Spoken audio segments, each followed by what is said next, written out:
time that you don't. You leave me waiting all alone. Breaking words you said in fear, promises that felt like tears. And when I'm waiting all alone, I need you to take me home. Promises like broken bones, I've been holding on to you. And when I'm waiting all alone, I need you to take me home. Promises like broken bones, I've been holding on to you.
Fighting battles we can't win.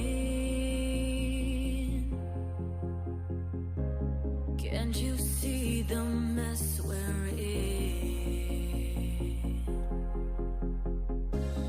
Choking up on every sin. Your promises don't mean a thing. And when I'm waiting all alone, I need you to take me home. Promises like broken bones, I've been holding on to you. And when I'm waiting all alone, I need you to take me home. Promises like broken bones, I've been holding on to you.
I was wrong. It creeps on back through color glass. Through color glass. I'll paint out the sun again to say I wouldn't change a thing. I wouldn't change a thing.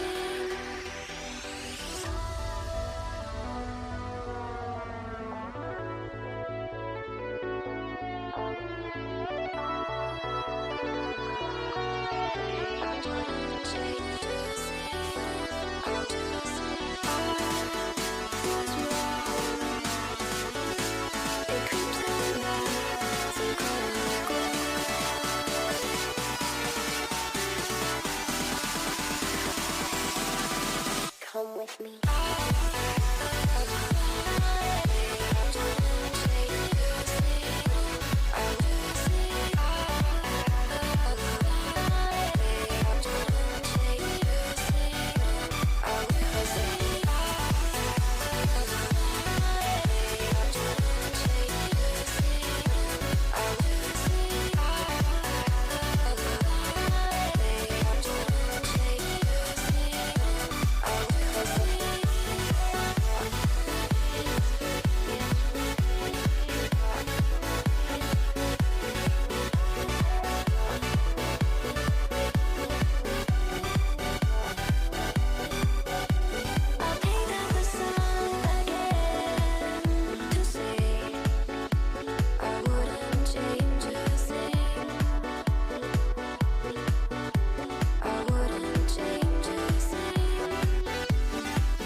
I'm here once again,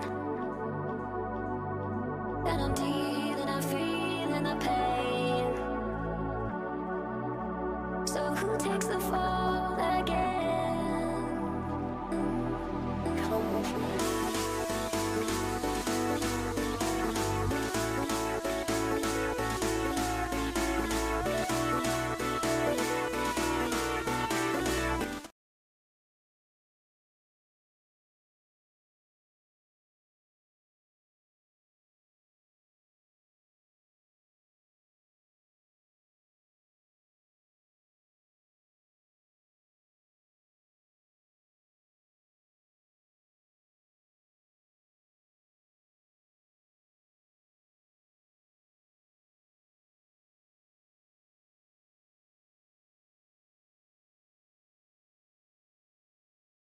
Hey everyone, welcome to the No Name Weekly run by TV Ham. We're about to go into our first game here. Team Listel versus Team Unrivaled Yellow Sky. This is going to be a ZVP starting off on Dusk Towers. I'm joined here by Beowulf. I think I got that Hello, right. everyone. Yes, Beowulf. And I am Koltarin. And so we are in the No Name Weekly. And for those of you just turning in who have no idea what this is, just, oh, great, this is on Twitch. The No Name Weekly is a weekly Masters tournament meant to inject a little bit of money into the CTL infrastructure. CTL is, of course, the Chobo Team League, which is a weekly league in which that works in the Pro League style without actual good players.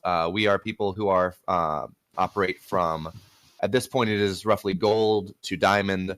We play in a team league. It's a bunch of fun. But there becomes a point when you have diamonds and they get too good and they get masters.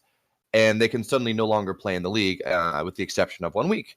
So we have started this No Name Weekly, where no one has any name, of course, in order to keep these people playing, keep them within the infrastructure of the CTL, and maybe drop $5 in their pocket. And as we speak about money, there is a donation link at the bottom of the stream if you are so inclined to make the winner win $5.50 or $6 or however much you want to donate. Yeah, every cent goes towards their McDonald's feast, as is tradition. As is tradition. And Unfortunately, we do not get to eat McDonald's. But then again, who would want to eat McDonald's anyways? Yeah, that's one of those things you don't eat by choice. You eat out of necessity. Yeah, you're not wrong. So as we load into this map, as Coltarin said, we have a ZVP. I know you can speak to Yellow Sky. I don't know much about either of these players. Yeah, Yellow Sky, he's been very dedicated to, at the very least, playing. I don't know how much that is going towards practicing, but he's been playing a lot of games recently. I think he'll definitely be ready. I don't know about Listel, though. I know that Lit's A team is very strong in the clan wars they've been doing recently. And so in the bottom left, in the yellow, representing Team Unrivaled, it is Yellow Sky. Yep. And in the top right, we have the Purple Zerg representing Team Lit Esports. We have Listal, something like that. So Dust Towers has a tendency, at least in my games and what I've seen professionals play, has a tendency to kind of turn into a split map situation unless there's some really early cheese, which is not all that common on this map. We'll see. Yeah. So Go ahead. Looks like neither player going for any super early aggression here, both just going for Hatchery or Nexus first, respectively. It's going to be interesting to see whether Listel tries to sneak some sort of 3-hatch before pull down or gets the safety pull first. So yes, it appears that he is going not the greediest he can be. That's going to be a hatch gas pull, which is relatively standard in the ZVP matchup at this point, at least as far as I've been able to tell. Yeah. The one thing that I've noticed is a little weird, but probably safer, is he didn't take that front third as his natural, like some Zergs have been doing these days. So the front versus the back natural is almost in preference at this point. So if you get the front natural, you get your creep spread out faster, and you get a free base later on in the game when you're a little bit worried about it. On the other side, though, the front base is a little more vulnerable. It's the much wider ramp to walk up. So if you're afraid that your opponent is going to do some sort of weird pressure, or even not weird pressure, just standard pressure, that can be a little bit harder to hold. Whereas if you have the ramp, you can hold with roaches all day. So that's kind of it's really amounts to preference, how comfortable you are, how much focus you put on creep spread, and how greedy you plan to be towards the mid game. Yeah, and we see here just speed coming out, some queens, just getting nice and settled in here. He keeps one on gas from Listel, and it looks like he'll just be teching up from here. Nothing too crazy coming out. 2 gateways from Yellow Sky. Just normal stuff here. This probe is getting chased down. We do have 2 gas coming up from the Protoss. I don't know how standard that is. If you is that just kind of a standard adept opener? 3 gas here. It just allows him to be comfortable in getting like Mothership Core if he wants it, which I think he will be getting soon. And then this Stalker to hunt down those pesky overlords, and then just a little bit of pressure. So it's pretty standard. This third one, I don't normally get, but he's a very better player than me. So we'll see. Oh. So we have a Twilight Council coming down, as well as a Mothership Core for Yellow Star. So this Twilight Council can either be, can be for a bunch of things. I think we're probably going to see. I don't know. I know the standard ZVP is Phoenix Charge Lap, but we don't have any Stargates. So my guess would be Resonating Glaives, but it could very well be Speed. Yeah, I would definitely agree that. Blink, excuse me. I think it will depend on if he scouts this on the how many gates he throws down here. Because if he's going for that, if he's going for the adept, then he's going to want some sort of warp prism to assist in the pressure. But with these roaches, with the roach warren building, he has a very limited window to do damage, and we do see that resonating glaive starting research. So what I have seen, I don't know whether this is played at the higher levels, but at least what I have seen is you'll see about 8 adepts run into the natural and just work on killing probes. It's not all in. It's not an attempt to actually kill the person, but it's an attempt to trade workers for adepts and just run around. And as good as roaches are, as good as roaches are at dealing with adepts, adepts are much more mobile, especially before creep is connecting all the Zerg's bases. And it is difficult to stop. Yeah, adepts are really good at punishing out of position armies, and we do see double Stargate coming down. So I would imagine he'll be transitioning into that a little more standard, I guess, Zealot Phoenix, Archon type play. And as I say that, we do have what looks like 8 adepts running out across the map. They should arrive roughly in time with Resonating Glaives finishing, which means they're going to attack a lot faster. It's like constant stim, which is a little bit painful to deal with. However, Listel does know this is happening. He's pumping out additional 6 roaches. He has Ravagers. He has roaches. It's going to be difficult for this to do damage. However, a very good job by Yellowstar. He doesn't commit there. He gets a good cancel, and he gets the Ravager out. And Ravagers are very expensive. They are about 75 gas a Ravager, plus 100, plus 25 gas to build a roach. So they are effectively a 100 gas unit, which is expensive, especially with all the Zerg's gas-heavy units towards the mid-game. And so now Yellowstar is just pulling these adepts back. He's just gonna be content to sit back and get this third up. Double Robo coming down, so we'll have to see what he decides to go for. So what do you think, Immortal or Disruptor? I'm not sure. I think it depends on how he thinks, what sort of army comp Listel comes out with here.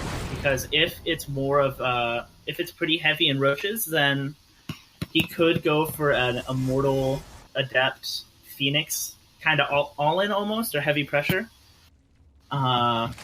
which is very strong and very difficult for Zergs to deal with, because the adepts will just tear through those lings that are trying to buffer, and the Phoenix will lift up any possible lurkers or whatever might be a threat.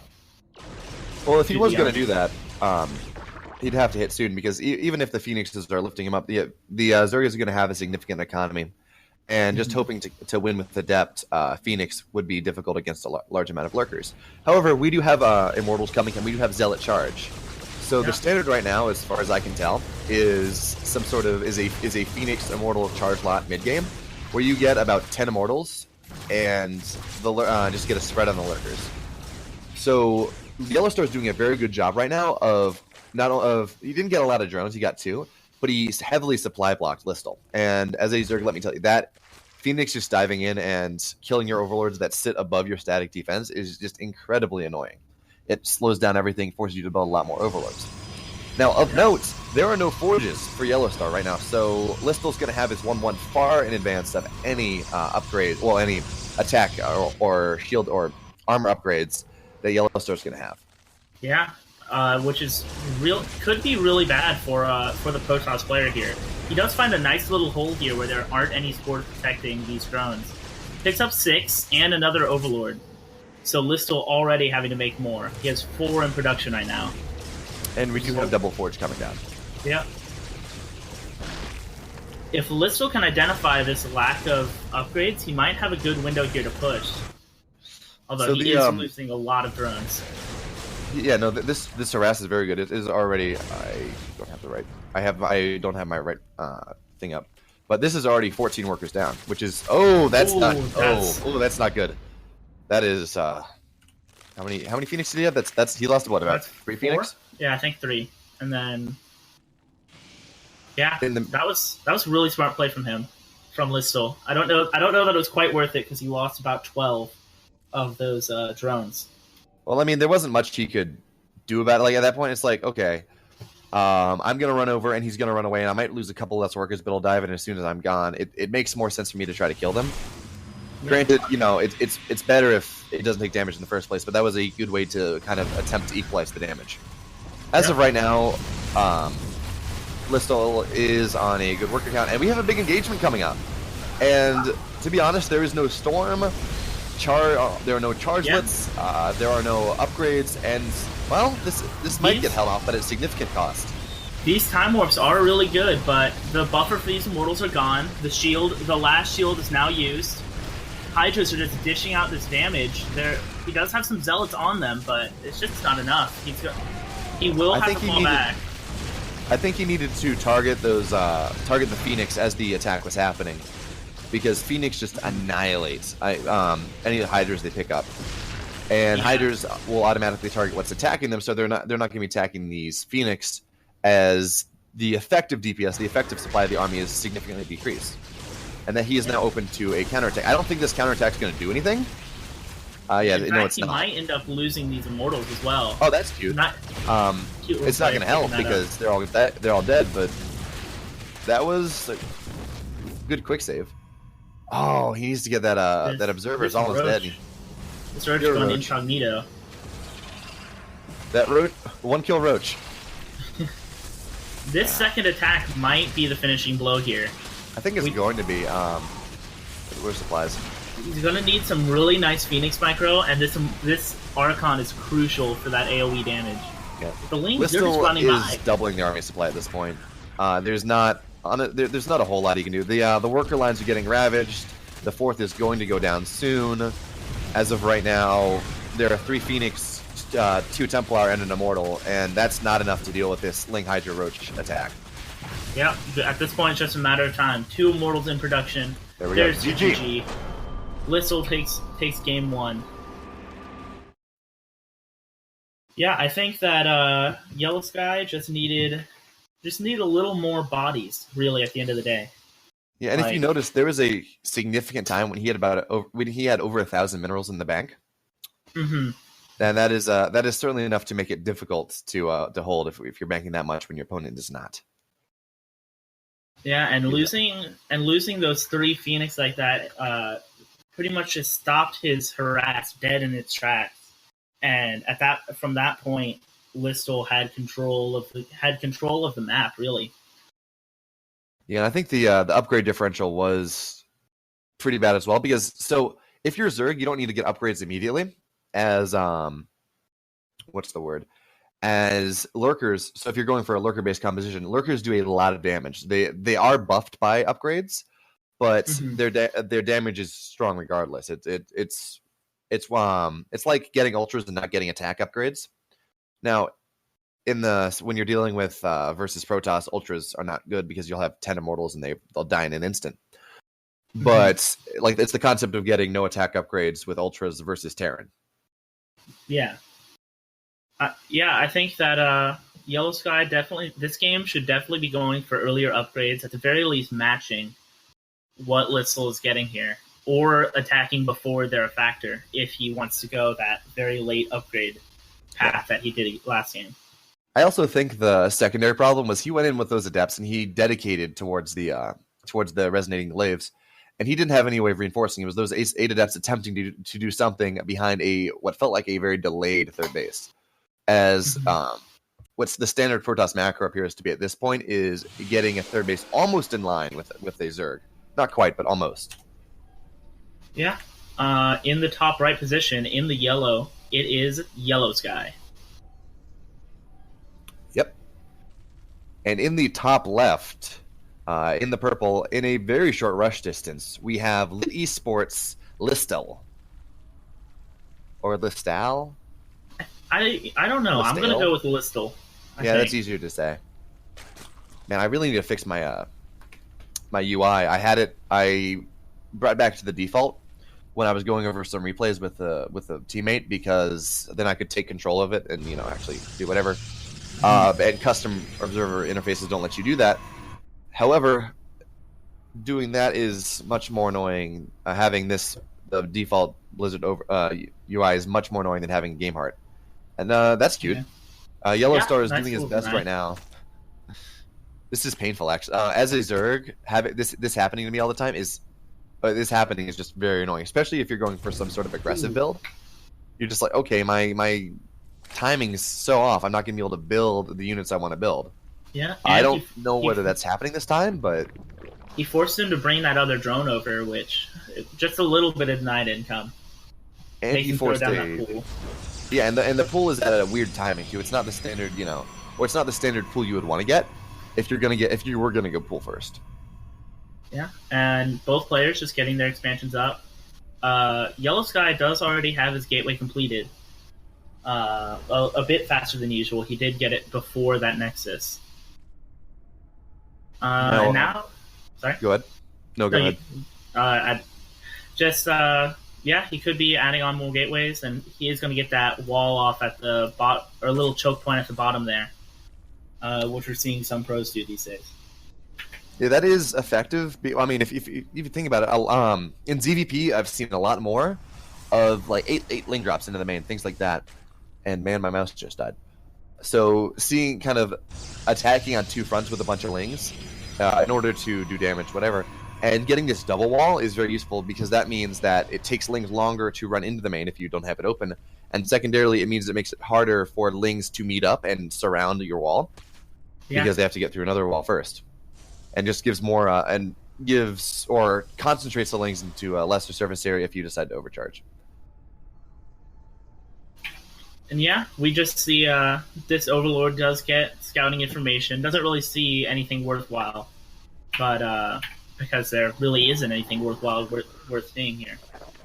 Just Double gas again coming up from Yellow Star, and no third yet for Listel, which is interesting. Generally, the majority of macro Zerg builds I've seen get a third base around from 20, anywhere between 20 and 30 supply, and we have a 2-base layer coming.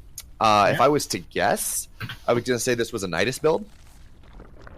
Just possible, considering, Muta's like the standard the standard opener means that you get 2 Stargates, and that kind of shuts Muta's down hard. And I don't see 2-base lurker having enough gas. So yeah. if, There we have the goes Roche the War, Roche so yeah. War. This is going to be a Nidus all-in, which it's been very strong since Legacy of the Void started, and you cannot kill the Nidus before coming up anymore. Yeah, I think the only way to stop it would be force fields around it and then focus firing it. But I'm not sure how that interaction actually works in practice. Well, if you saw the GSL this morning, actually, I believe it was Journey was being Nidus by Rogue, and he just pulled enough workers that there was no surface area for anything to pop out of the Nidus. Huh. There were just enough workers sitting around, and it couldn't get out. We'll have to see if Yellow Sky knows his tactics, if that does end up coming out. For now, looks like Roach Speed. And just 3 roaches on the way. Huh. These lings are taking down these rocks to get access to the third and that second ramp. So, But like we were talking about that earlier, that second wall.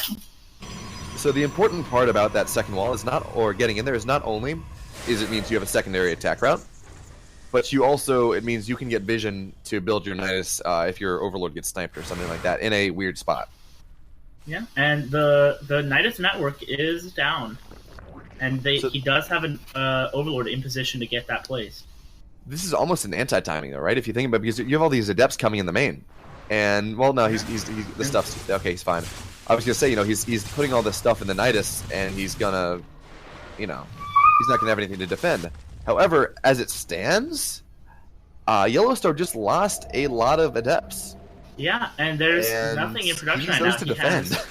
He has some of his gates not even warped into warp gates right now. Still only a Void Ray in production with 3 Stalkers. And this is a lot of roaches. This is going to be very difficult to... I mean, he needs to pull workers right now. That overcharge isn't going to do anything because... Okay, I don't know why he's attacking here. He'll find into it. He doesn't need to be tanking that and just... Yeah, okay. He's going to kill the pylon. And are there any warp ends? He has 2 warp gates available right now. He has 5 Stalkers and this Void Ray when it finishes. Well, he has Queens, and Queens kill Void Rays, especially if he takes any more out. And there's only going to be more units coming in through this. We have Lings loaded up in the Nidus Worm right now. Yeah, and at the very least, this is going to kill the main, and that is not good. So, good transfuses. That is going to be maybe enough One to get this way award ray down. It should be. Yeah, this forward ray is dead. There we go. GG. And GG. Listel takes the series 2-0. Really well played from him. That was a really good timing. Especially, I think Yellow Sky would have been in a much better position if he'd had canceled those shades from the 8 adepts he sent in. Yeah, the one difference though was it's almost like Mind Games where Listel had a bunch of units to receive the adepts last game, so Yellow Star maybe didn't think anything different about it. Yeah. However, the problem then becomes these adepts went in at a much faster timing compared to the first game. There was no Glaives research; it was 6 adepts as opposed to 8, and so about a minute. I want to say about a minute faster. And the fact that there were still all those units should have spelled trouble. However, as it worked out, he didn't see it coming, or he saw it coming too late, and pylons were not in the right spot. Yeah. And so for our next series, we'll be casting Team UR's Picker versus Listel again. Okay, so this is going to be a ZVZ. This makes me happy. Yeah. I think I'm probably about like the only person in the world to say this, but I really like ZVZ. It may be because I'm a Zerg and I had to learn to love it in the early seasons of Legacy of the Void, because that's all I played. I mean, it would be like, hey, you're going to play 50 games. 40 of them are going to be ZVZ, 5 ZVP, 5 ZVT. Okay, fine. Either way. But it is a interesting matchup. I'm so glad we finally have different tech routes we can take. And there's some kind of asymmetrical balance within the matchup. So like Ravagers can deal with Lurkers, Lurkers deal with Roaches, Mutas deal with Lurkers, except if they have Hydra. Like it's more of a rock paper scissors, and you play it like you play the other matchups. Yeah. Apparently, I am AIDS. Is that Twitch chat? No, that is TB Ham in the party. Wait, what? Oh, for liking ZVZ. Okay. Oh, I see. I was really confused there for a minute. I know. I'm like, what? What have I done to deserve this? Having watched a lot of Picker games, I would be very surprised if he opened anything other than 14-14 this entire series. Well, he could open 13-13. Oh, you're very right. He loves his early. I guess they're. Well, I mean, that's your answer. Like, look at our first map. Yeah. So our first map is going to be Olrena, and if you're not familiar with Olrena for whatever reason, yeah, it has a 10-second probably rush distance. Like, it is very fast. Sure, it's a narrow ramp and it can be defended, but not early game, not well, not easily. Sure, we have Roaches and it can build a concave, but that doesn't help if you're being 13-13. Yeah. So if this makes it past Lingbane, I'm going to be happy. I'm going to be very, very happy. But I'm not sure it will. And warm up your casting vocals for some exciting Baneling hits. There's going to be a lot of screaming. Oh my gosh! He killed one Ling with one Baneling! Oh, actually, that's a terrible trade. Yeah. Hold on.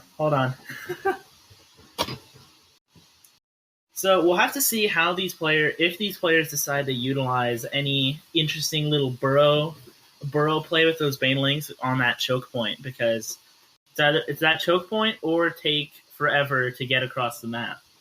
That would be interesting, but generally, burrow is expensive, and you're spending all your gas on Lingbane. And if it's in the mid game, Banes don't do a ton against Roaches and do less against Mutas. Mm. So I mean, maybe it's an extreme comeback mechanic, but that's about it. Yeah, at least in my uneducated opinion.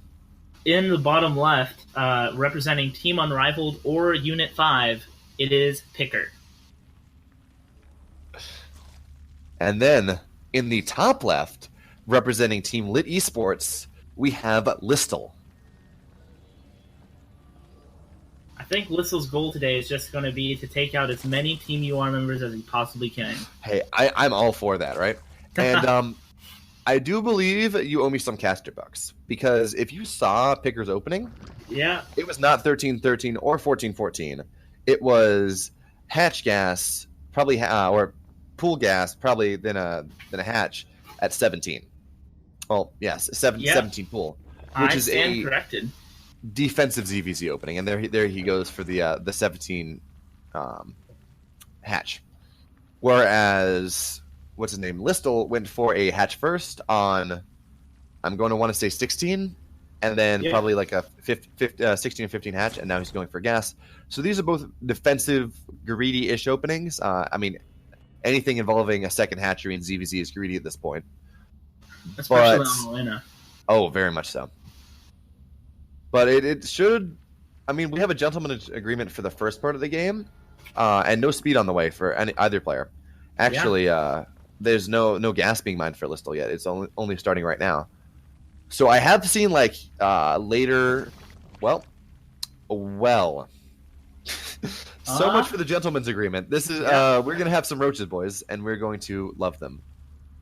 And it's going to be interesting to see. Well, no, Listel doesn't have enough gas for speed. I was going to say it's interesting that he hasn't gotten that yet. Is Listel? I think Listel might be expecting a little bit of pressure and just wants to be safe with the spine crawler. I mean, Maybe he did get a here? delayed gas. He got a very delayed gas. His any speed he gets is not going to come up for quite a while. So the spine is a concession to safety. Is it going to be enough to stop a bunch of roaches? Probably not. You need more than one spine. And so we have speed coming up on the way for Listel right now. I'm surprised Peeker didn't get speed earlier, just to reinforce after the initial roaches. And we have 3 roaches coming up, Yeah. and soon to be more. He has enough gas for, man, I should not be doing math on stream, but like 8 more roaches. And I think the only limiting factor is how many larvae he has. yeah, well, up to a point. He's only mining off of 1 gas, so he is going to burn through. And we have Ravager, so he's going to burn through that gas very fast. But he's droning behind this, so this is interesting. We do have a wall coming up for Listel. I think he sniffs something. Is that, well, what does he see? Yeah, I mean, He's sees getting the a stuff. baneling nest. My hotkeys aren't working. I can't click on the minimap, too. This is weird. Anyway, Uh-oh. there we Yeah, go. Got it fixed. 12 lings in production, and the first roaches have arrived. Oh, And he good. doesn't have to cancel that burrow. Good on Burrow, yeah.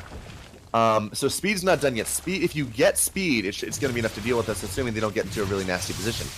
But that spine is going to be no help. And Picker So- right now, only making drones behind this. He's going to lose this entire army. This is it. Hey, however, this was pressure, right? So look at the drone counts. Yeah. Picker has a 10-worker lead. So Listel is going into Spire, which mutas are very good in the matchup right now. However, he has a significant, and I mean significant, worker deficit. He's trying to fix that right now. But I mean, he may be able to equalize with this Ling run by. So we'll see. Doing a good job. How many workers is he going to kill? 1 worker. All right. Baby steps. Baby steps. He's going back into the so other we- mineral line. And he does get Nope. forced back.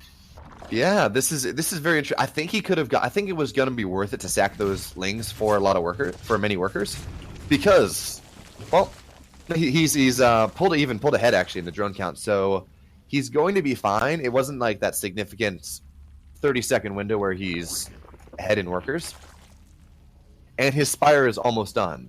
Now he is open to a very scary timing attack as Picker gets his roaches out before mutas come out. Because, I mean, if you're going for mutas, you're not spending gas on roaches, right? You're just trying to survive. Yeah. And if he sees it in time, he's going to be able to get spines down. But I am not sure what Peeker is going to do. He's not building roaches at this point. He's getting that plus one missile attack upgrades, but no roaches in production, no army in production for Picker right now. A singular drone and that layer tech. So And we have right 3 now, spines coming up for Listel. So he does know that this roach pressure is a threat. And we have Lings coming and taking... And actually, that's very good. These Lings are trading not well, because they're trading okay with roaches down below.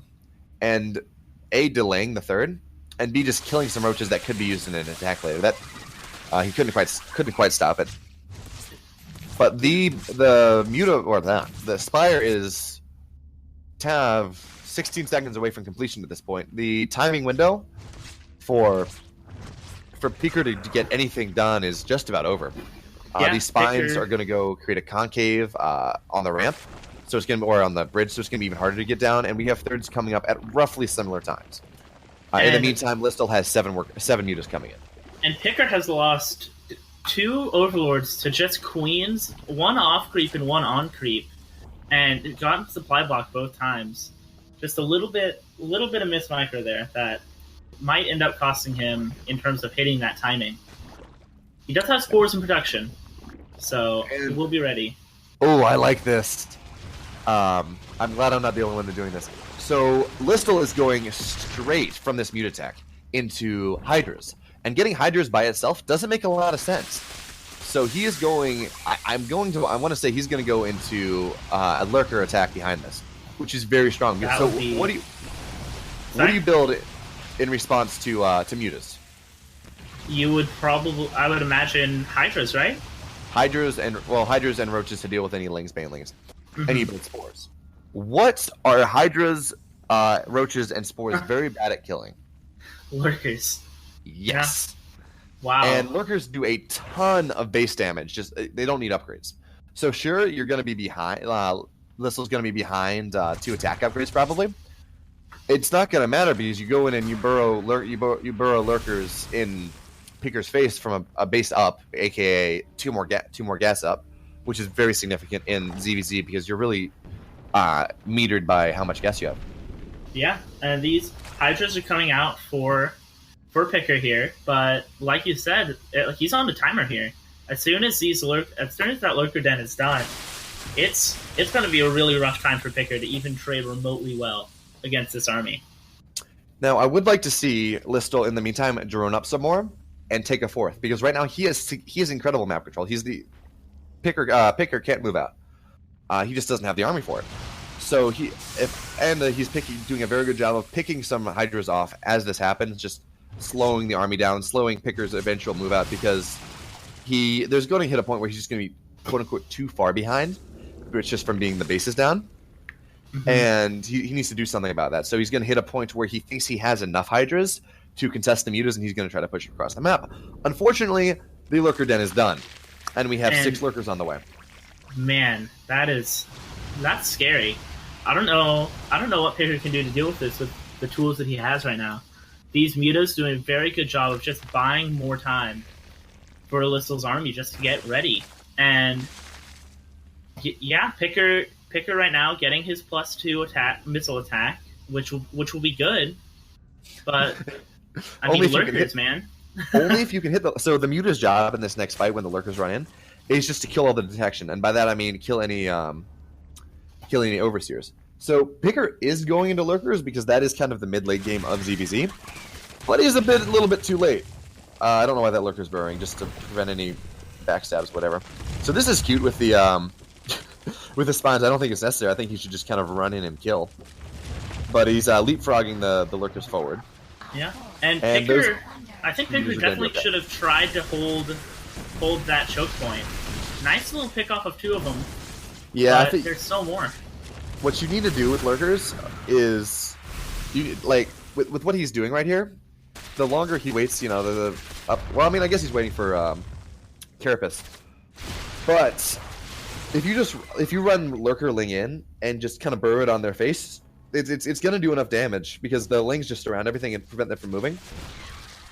So this is a scary army from Picker, don't get me wrong. But it is... There we go. Yeah, and now it's just going to go away. And Picker's on the retreat. These Lings are saying, no, you can't run from me. And yeah, he's just gonna keep leapfrogging and just choke Picker out of this game. Picker's gonna have to get some very good games. Picker is ahead 1 attack upgrade, but Listel is also ahead 1, or has a Carapace upgrade, so it's doing slightly more damage, but it's not the significant upgraded lead it was a little bit ago. And so Listel's doing a very good job right now. The spot where he has these Lurkers is very good connections. But the job of the mutas right now is just to target these Lurkers down. Except he can't because he doesn't have any detection. But all the mutas rule guys. And fine, okay, you have these Lurkers. If I am Listel, I'm just going to pump a bunch of mutas, and great. Yeah, run the link buy your army time, and all of a sudden these lurkers are alone as soon as he has detection. Like, And yeah, these mutas are just going to kill all the lurkers. and the lane And is pulled. this is GG any second now. Yeah, there we go. Yep, GG. Listel looking fierce tonight. He is. He looks good. And I'm so glad to see that I haven't seen it in pro matches. I haven't seen it on ladder. I have not seen it in any replays anyone showed me. That is the first time I've seen anyone else play ZVZ the way I like to play. Man, I shouldn't be saying this. I'm gonna have to play ZVZ later in the CTL, but whatever. That's brutal. I don't know what Picker would have had to fundamentally change his build to even. Picker would have had to go not bold lose his that. third. Yeah, Picker would have had to not lose his third, and he would have had to be running Lings in to scout. Because the crux of ZVD, like the thing that will win you or lose you every game, is whether you know what your opponent is doing. It's very easy to assume, okay, there are mutas, he's going to mutas, and he's going mutas, and he's going mutas. Not in this case. Or he's going roaches, he's going roaches, he's going whatever it may be. The important thing in ZVZ is always to know what the army composition is and what the next step is. So if you're countering lurkers, honestly, he did a good job of dealing with it, with the corrosive bile, but you want to be attacking into the lurkers as they attack across, forcing them to burrow, getting biles off, backing up. Treat it like siege tanks.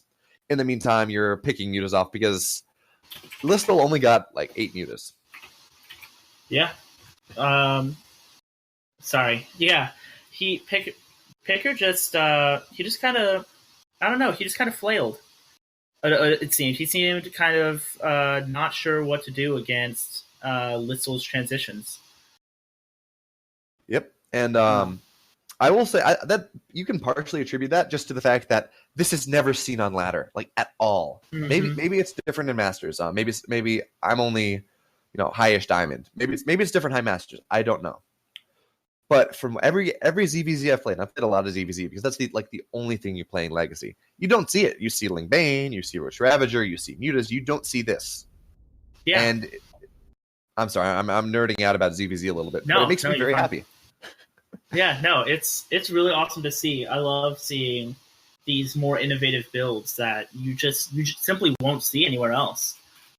Which is fun. And that is honestly, that was the most fun out of the first month and a half of Legacy. You have no pressure to do well. You're just trying to figure out what works. I was playing a lurker style versus Terran. I mean, that worked well. Yeah. And by well, it didn't. I mean, it didn't. Spawning in the bottom left, representing Team UR or Unit 5, it is Picker.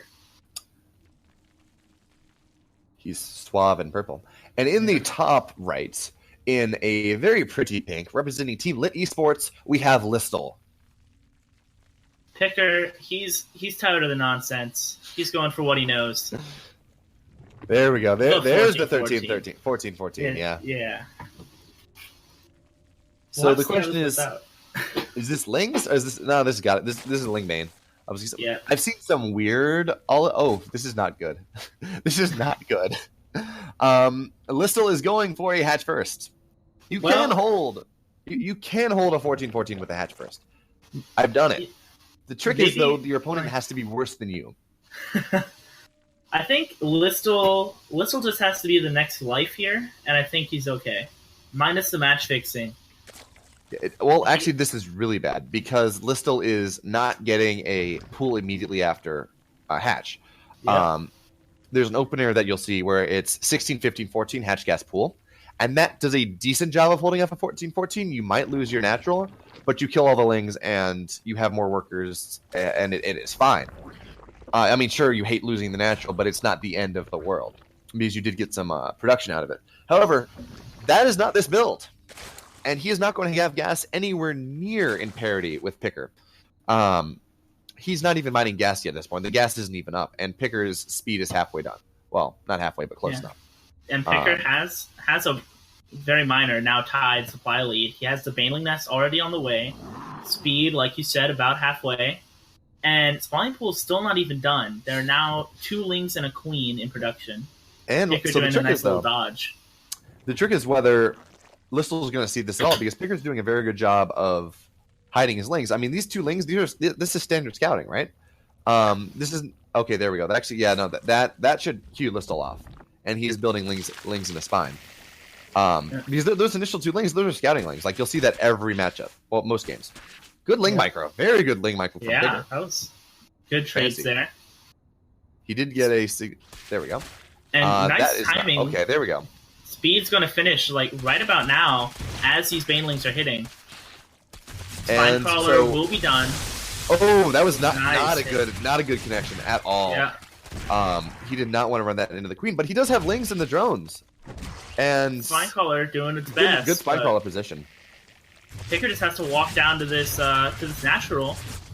He should have enough soon once Yeah, these reinforcements get here. The key thing right now is getting this queen, which he's going to get, barring anything unforeseen.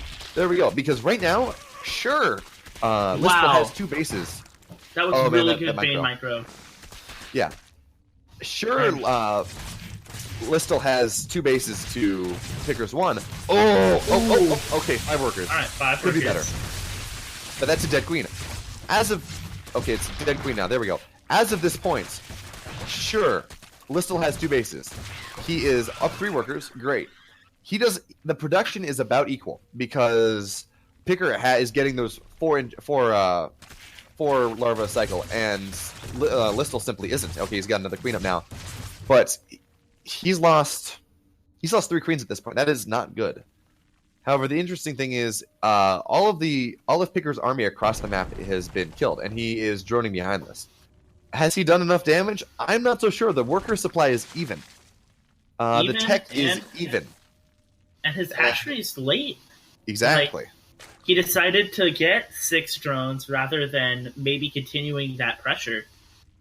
I think he could have killed him if he got those lings up. But as it stands right now, he's not going to be able to match the droning of Listel. Just he has his 2 queens out. Yeah, Does he and have 2 queens? Roachborn on the One way. Yeah, one queen with another one on the way. And This for this tour, it is 14-14 is very all in. And while he's building more and while he's attacking more, and he is an army supply lead, there are banelings for Listel now. There is a spine. I believe there are 2 spines. Yes, there are 2 spines.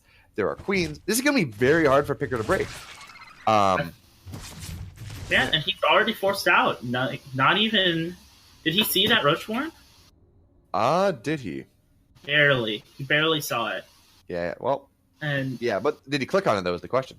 yeah, I mean, he's not transitioning tech wise. He's getting a layer, but I mean, I like it that, like, the 1.5 base Muta. Well, this might be Nidus, actually. But the 1.5, I'm going to call this 1.5 base Muta for the moment. This 1.5 base Muta versus Listel, who's Listel's roaches. I mean, if he makes it work, great. He's doing fine. He's going to be able to actually come back into this game because there's no way Listel expects Mutas. That Baneling is going to bring everyone down to 5 health. You need 2 Banelings to kill a worker. yep. And the one got sniped by that Roach and Queen, and now Listel's getting back, trying to get back control here. This may be enough links to actually deal with these roaches. So It's going to be close, roaches? but he does fall back. Okay. Yeah. I was gonna say roaches at a certain point, they don't do very well against mass lings. It's only once they can put their backs to each other that can work. So we do have 1.5 base Muta. There are 29 workers for Picker. That is not a lot. And this is not even a fast spire. Like generally, like you'll see a fast spire finish around like 5.5 minutes. This spire is starting at 6:30. And sure, actually, yeah. And there's only 2. There are only two gas. So he's not even going to get a lot of mutas out of this. Yeah, he's making a last stand here. If he can make it work, he might have a pretty good shot. But he is 30 army supply down, or 20 army supply down. 20 army supply down, and behind, he's actually evened it up in workers, but too little, too late, maybe. Okay, so Ravagers are very bad at dealing with. Okay, let's see the micro. It's not great. Yeah, those Banelings, they definitely did their job. So Yeah, now 2 Ravagers and a Roach with more on the way. He needs to fight with his drones, I think. Like, So right now the spire's almost done, but this attack is forcing larva that Picker doesn't have in order to deal with it. But however, these Ravagers are going to go down, and that is a significant gas investment, and Mutas are coming up. So if once he gets the Mutas out, he holds this, right? Because he's going to have Lings to pump, and the Banelings are not going to do anything. You have Spines, and you have Banelings. So Listo recognizes this, though. I don't know if he knows there are Mutas. I don't know if he saw the Spire, but he's getting a third. And by the time the Mutas are done fighting everything off, he should be able to get spores up in time. Yeah, he has no idea if these Mutas are popping out. Oh, Mutas are out now. They sniped the Banelings. All the Banelings are done. So that is very good. Spines are going to kill the reinforcements coming in. The question is, how many workers can Listel kill to get advantage here? Right now, he's up. He's almost up 10 workers. But these Mutas do rule the skies, and spores are coming up. Sure, that is not a smart. You need those Mutas to hold this. But Picker needs to be droning behind this, right? He held this. He would be in a good spot, but he only has 29 workers. 29 workers is nothing to actually control or like have enough income to produce the army he needs. So, I mean, he can come back into this just by. So there are a ton of overlords out on the map, and he should be able to kill every single one. That is advantageous. And if he drones behind this hard enough and takes a third, as he's doing right now, he maybe has a chance to come back in. But we're not going to see. It's going to have to be straight Mutas. It can't be anything else. And he realizes right now that even killing overlords isn't enough. He needs to do significant worker damage. And okay, fighting that is not going to do it. Well, maybe. Nope. Not with the Queen. Okay, so he needs to kill workers, right? He needs to kill workers. He needs to. Okay, this is not what he needs to be doing. If he gets some workers, he needs to level what's happening, because right now he has 9 workers down, and that is significant with a third base coming up. The only thing he can build really, he can't transition into any tech at this point. He can hope to build Mutas and hope to keep enough map control so he can come back into this game. He's building roaches behind this, but that is not. I mean, maybe, but it appears Listel's going for lurkers again. And lurkers are good units against roaches. They just, even if you get a good spread, it's not going to work out. Picker. Okay, I would like to see Picker just kill a bunch of overlords. Maybe that. I mean, just forcing a couple hundred minerals into overlords rather than drones or units can maybe help him. But he's still very far behind. Like it's going to take a miracle for him to get back into this game. Yeah, Hydra range coming out from Listel here, so maybe going for some Roach Hydra, Evolution Chamber coming down. That would make sense, as he should recognize how far ahead he is right now. He held the 14-14 with almost no losses. I mean, he lost some workers, but really he kept his base up. He didn't go down to below 10 workers. He's fine. And then he did this all in and killed more workers. Finally, we're gonna have some semblance of worker parity. But look at the supplies, right? Yeah. Listel is doubling Picker's army supply. So we do have 1-1 coming up for Picker versus the +1 of Listel. But again, that's going to help if he can survive. And that's the trick right now. I mean, I would not be surprised to see Listel push across in the next 2 minutes with just this large Roach Hydra ball and kill once Hydra Speed and Roach Speed are up. Or maybe even sooner. Yeah. And it looks like, well, no, he's just going to go kill the Mutas. Getting a really good trade with the Mutas. Like, Picker cannot be taking losses right now. He needs every unit counts when he's this far behind. Picker has lost 5 workers. And the lurker den is going up, which I like. Especially Picker's trying to trade, but yeah, he does not have enough Mutas. So there are 18 Hydras versus the 4 Mutas. If he had just been pumping Mutas, which he couldn't afford to do, because his income was so low, but if he had been pumping that, he had a chance to maybe take this fight. As it stands, if he gets the best Curse of Bile shots, right? If he does that, he has a chance. But that's about it, right? He's good splits. The Biles aren't gonna hit a lot. Yeah. Spines are down. Already down. Army supplies being doubled.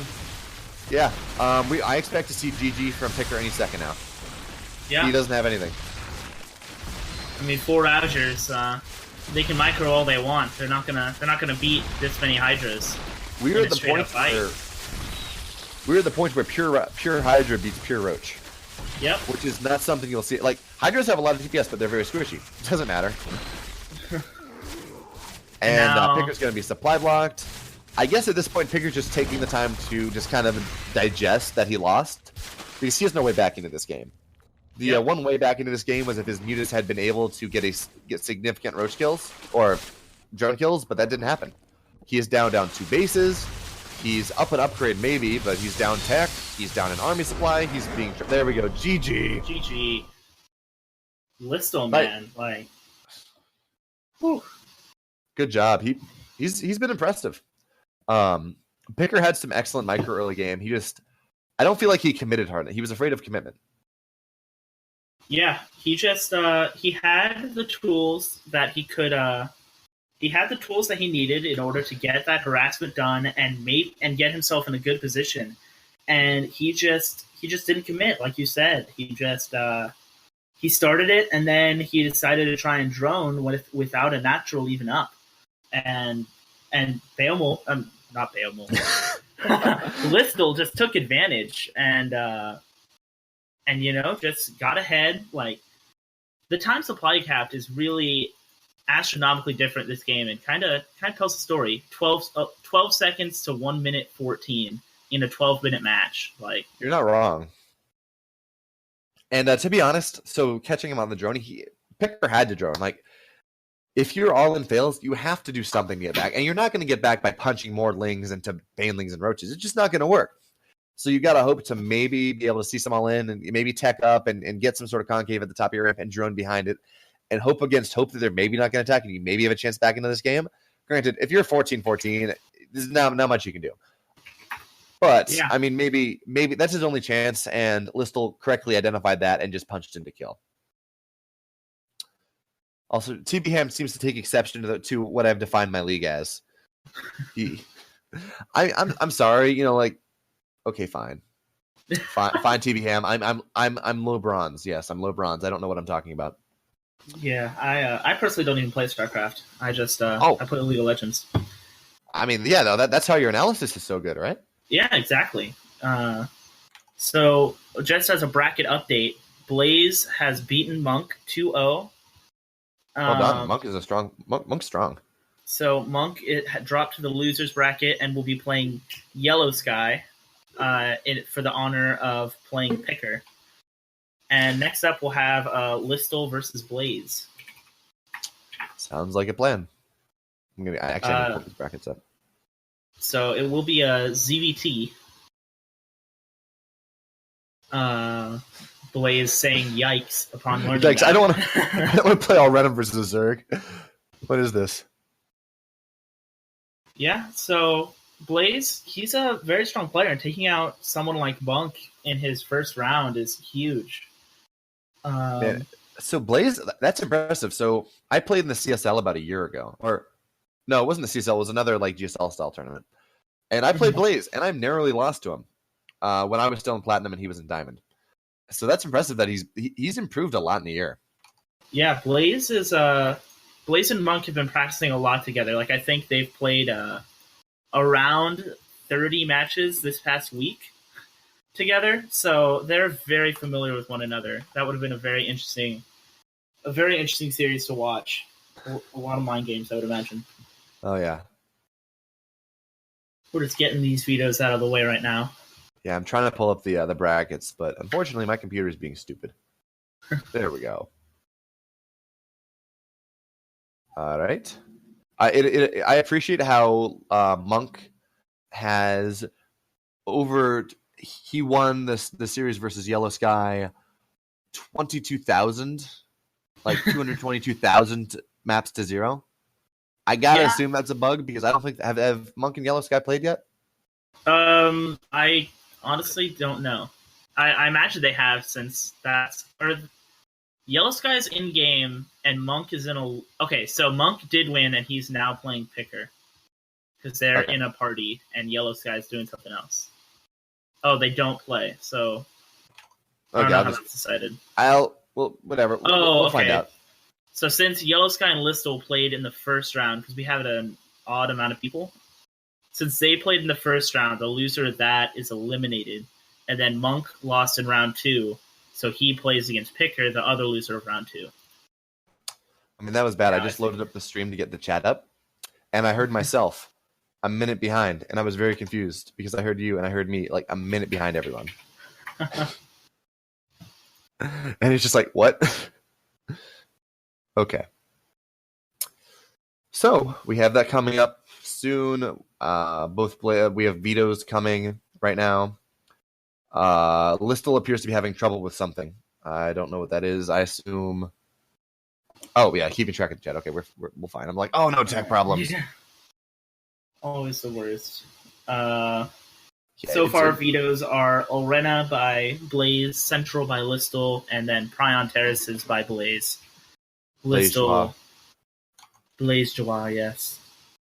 I don't know which he rather to go by, because I know he's annoyed because there's now a GSL player that goes by Blaze.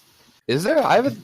Huh? What? Oh, Yeah, he's a Protoss Protoss? player. Yeah. okay, yeah. No, he changed his name. That's right. So we always joke with him that he did really well in GSL today.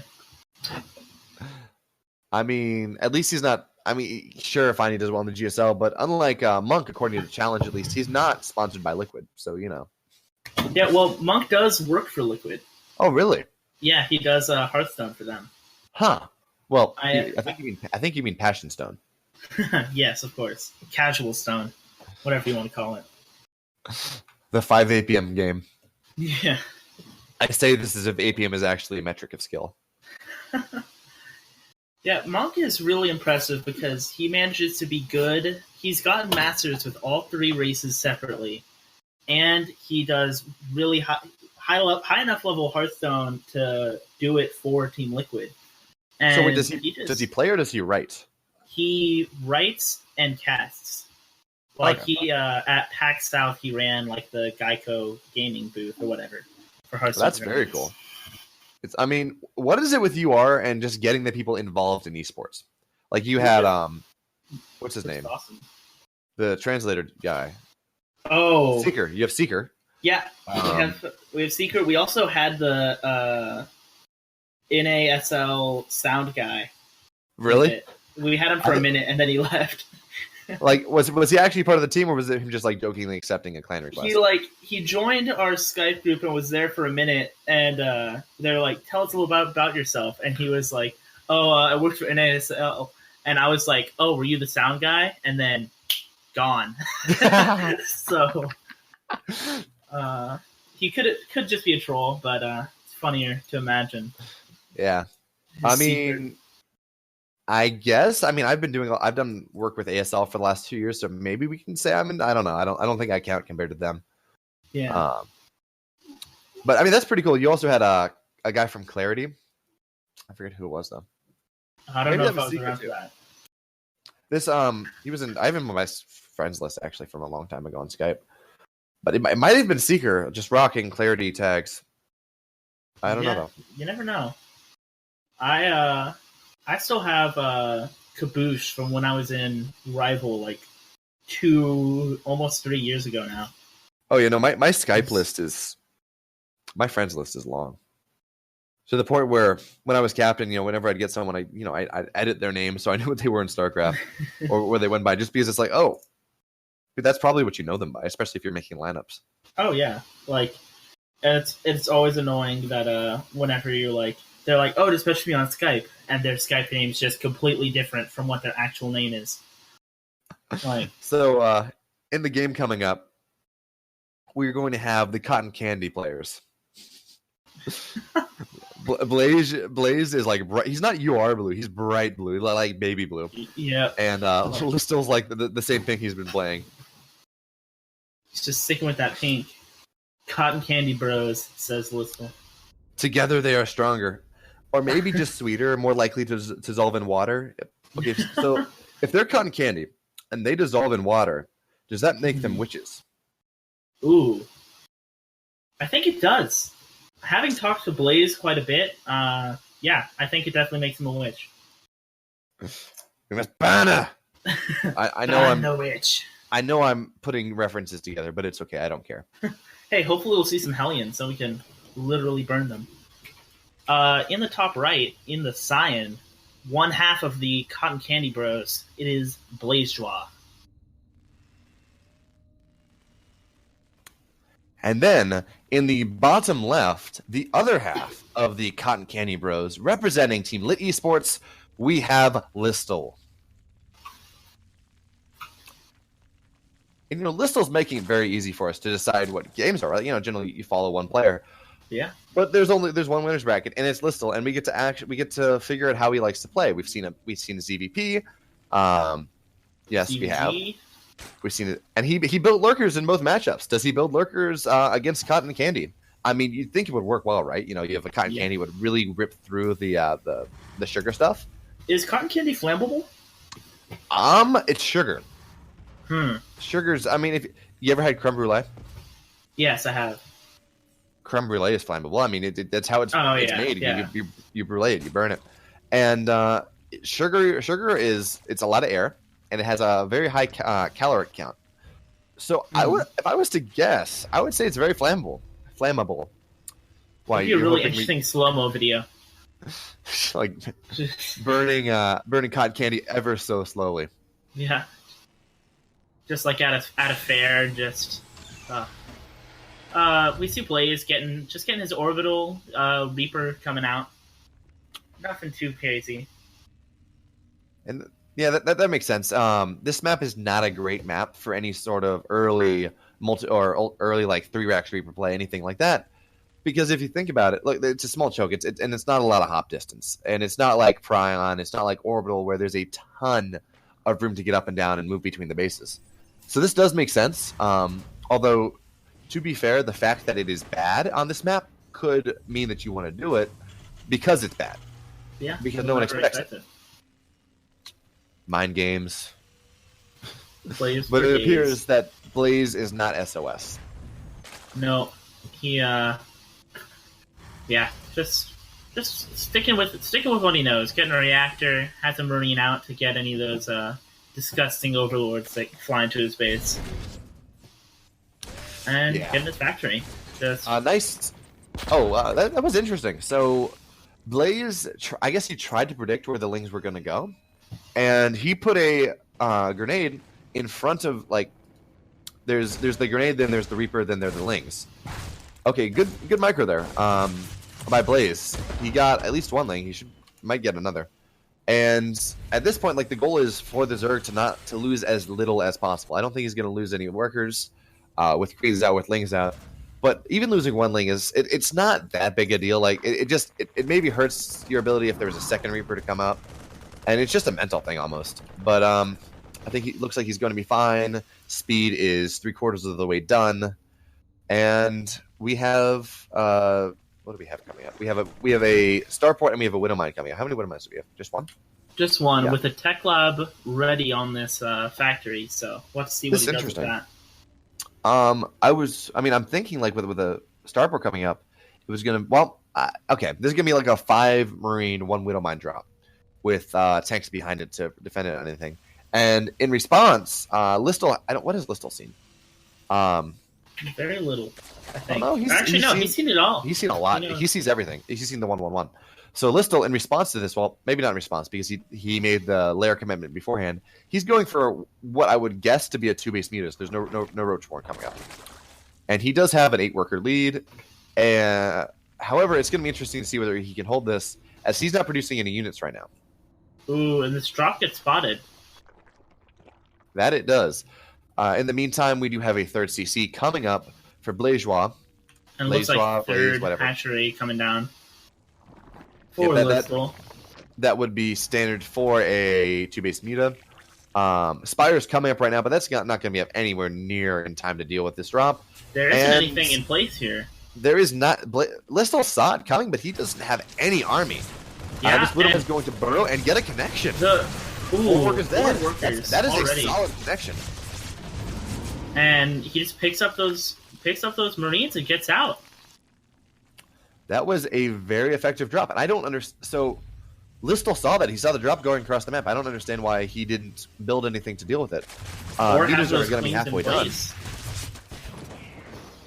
But as of right now, that brought workers into parity. And Listel is banking about 600 minerals. So it's going to be interesting what happens. We have more workers on the way, and the Spire is 11 seconds. Well, 21 seconds from completion-ish.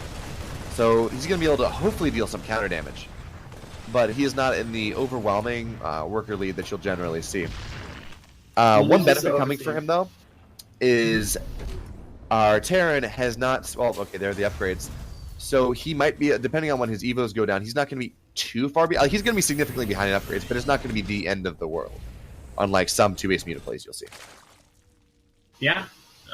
Stim coming out does move that starport over to the reactor from Blaze with looks like another reactor building on this factory. So looks like he's just going to go for a lot of siege tech this game. And of note, that medevac is just still sitting out there waiting for a chance to strike. Strike's not the right word, but you know. Yeah. Waiting for a chance to move back in. Ooh, these mutas might catch this. Oh, that is big. So Liberators shut mutas down, but only if it's like four Liberators will kill any number of air units, but less than that, they just die to mutas. And this, hey, you know what? I was joking about seeing lurkers, but look what we have coming up right now. Wow. We have a Hydra Den. Ling Hydra doesn't make sense. Yeah. Well, yep. There we go. Profit, Thank you, Liz. I love you. I've tried to make lurkers work in all my matchups. ZVT it's hard because Terran has just such a strong pushing pressure in the mid game, and then tanks outrange Liberators, and we have a drop coming in at the main, or we did have a drop coming in the main of Listle, but the mutas are swooping in now. Yeah, that is a dead medevac. That is, there we go. 100%, yeah. Yeah. That static D that Listle added after the initial drop did good work. That and the Queens. So this is a dead portion of the army. Not that it makes that big. It did its job a while ago. Yep. But Listle's taking out the drop. I don't know what benefit they he'll stop. He just wants to cut me off. I don't know. Yeah. It's interesting that Listle's not getting Carapace, because while lurkers are tanky, they have 200 hit points. There is the problem where your Hydras aren't tanky, your Lings are not tanky. So getting that Carapace, especially against 1-1, is useful. It's going to be interesting to see how he works with these lurkers, though, because as I said, tanks outrange them, Liberators can attack them. So I mean, sure, you're wasting scans, but if your army gets killed, what are you going to do, right? Yeah, just Blaze just adding on this armory now, so he'll be ready to start his 2-2 whenever he decides to do that. Widowmine, double Widowmine and double Liberator production coming out with 8 Marines at a time. He's just making a really dangerous fourth here. He is. We do have a double expand coming from Listle, which I like. It makes sense if you think about it, because if you have such a strong space controlling unit as the lurker, you can maybe afford to expand a bit more. And the Crucifix coming up, it's not as nice as maybe you would like, but it's not bad. Now, this is interesting. What is he doing with these lurkers? He's not just going to be... Oh, I know. Okay, I like this. He's going to burrow and put them on hold position. I hope it's hold position. If not, that's wasted. That's a waste. But anyway, he's going to burrow these units, and then when the push comes out, it's going to be like burrowed Banelings. Everything is going to die. I hope. Wow, that would be really interesting. Can you see lurkers when they're burrowed like you can with Widowmines? No, you cannot. Oh! Wow. Okay, he's doing some damage, but... Yeah. Forces the army back. Oh, there we go. Ah, man, bad luck. I think you should have put 3 on each. Yeah, I think that definitely would have yielded some results. A game sense from Blaze. But in the meantime, we do have 80 workers from Listle. Many more Hydras on the way. We have lurkers. However, upgrades are not great. +2 attack is coming in from Blaze, whereas only +1 Carapace is coming in. He's going to continue to be... What's the map on that? Yeah. He's continue to be an upgrade ahead. Yeah, and then just going for the zone control from Listle. I don't... If Blaze can get on top of these lurkers... Well, okay, the scan's about to run out. Nice tank hits. And these units are getting shredded. Huge losses. They're the liberation zones. Smart. Gets 1. That's huge losses from those lurker numbers. So what I would think the goal for this would be is to oh, I like this. Ooh. Blaze lost all those Liberators very quickly to those Hydras, and He did. Very his good. army just very- got shredded. He did. He didn't have a scan, I guess. So the lurkers just kind of shredded everything. Now, what I would think the goal for oh, you don't want those. You don't want those hydras doing that. well, I guess. This fourth is definitely at risk, to say the least. This fourth is not going to go down for a And while. he's losing the 2 Liberators like that. Suddenly, 60 supply up for Listel. That was honestly that was I did not think it was going to work like that. But again, Blaze is not building the army he needs to deal with it with Listel's army. Yeah. Hydras do a ton of damage, but they are not tanky, and tanks outrange lurkers. So I am very surprised when he dropped that tank once to try to kill these lurkers, that he dropped it within lurker range. Because I mean, tanks outrange lurkers. You're never gonna if you just lurkers are never going to. You're just gonna eventually pick them off. It's like disruptor versus lurker. Yeah. Stands. Listel is doubling the army supply, and he's getting Vipers out. And now he's maxed out. It's just he's just walking up with these lurkers. Yeah, we see the How whole they running and burrow. burrow thing. I mean, And that is a what can dead Blaze Terran. do? Yeah, Well, he's getting some good Only- shots off. Yeah, From nope, these that is a tanks, dead Terran. And army is GG. dead. GG. so how I was trying to make workers work about a month ago was lurkers as kind of like a transitionary tech to get to ultras fast. But the Yeah. problem is there was so much gas. I like this though. This is interesting. You just rush lurkers and hope the Terran doesn't attack, and then kill stuff. Yeah, I mean, it worked. So we'll have to see if he decides to switch it up. Blaze even saying he hasn't played against lurkers in that matchup. Yep. Blaze was saying, "Oh yeah, well I'm not surprised. They're generally not very good." Yeah, just a perfect storm almost for those lurkers to get it done. So Listel started playing Legacy about three weeks ago. Man, how good was he in HOTS? Man, I can only imagine. Just Let's look well, at he his got profile. yeah. Highest is His Masters. highest is Masters. So Yeah. Huh. I don't know. I'm looking forward. Well, it's going to be interesting to see in week 6, week 7, whenever the Masters match is, whether he's the one that plays. yeah, I mean, I know that Lit has a whole A team of Masters players that they field in Clan Wars because their Discord is public. So I've been kind of snooping around. They're all really strong players. I've watched some of their Clan Wars, and Lit's just scary. It's just in general. I'm really curious to see how their lower league players do. I mean, there was a reason why the recent CTL team rankings had them, second? Yeah, They had them second above without CT. playing a game. That was disappointing. I'm not going to lie. We lost. Okay, CT6 lost 2 games. We're at the top. Anyway, we'll Yeah. do this after we do introductions. In the So- top left, in the Team UR blue, no longer part of the Cotton Candy Bros. He's upset. It is Blaze. And then in the top right, holding on to his tradition of cotton and candy, representing Team Lit Esports, we have Listel. So, as we're talking about, so CT6 was 3rd in the power rankings, right? Uh-huh. Despite being, at the top of any of the win rate of in terms of maps, we lost 2 maps. One of them, we had a gold playing against a diamond because of the way demotions worked. And the other one was my game, where I was up 15 mutas, an upgrade, 2 bases, ling upgrades, and I lost in a muta fight Oh. because I didn't see the fungals, and it was bad. So we lost 2 games, one of which we weren't expected to win, one of which we should not have lost by any. Yeah, it was bad. I'm not gonna. I'm still very salty about it. Props to Chimera, he played well, but oh man. That's why I'm really happy we got our off week this week, because now, it's all right, guys, never do that again. Hey, the season I played for UR, you guys lost the first 4 weeks.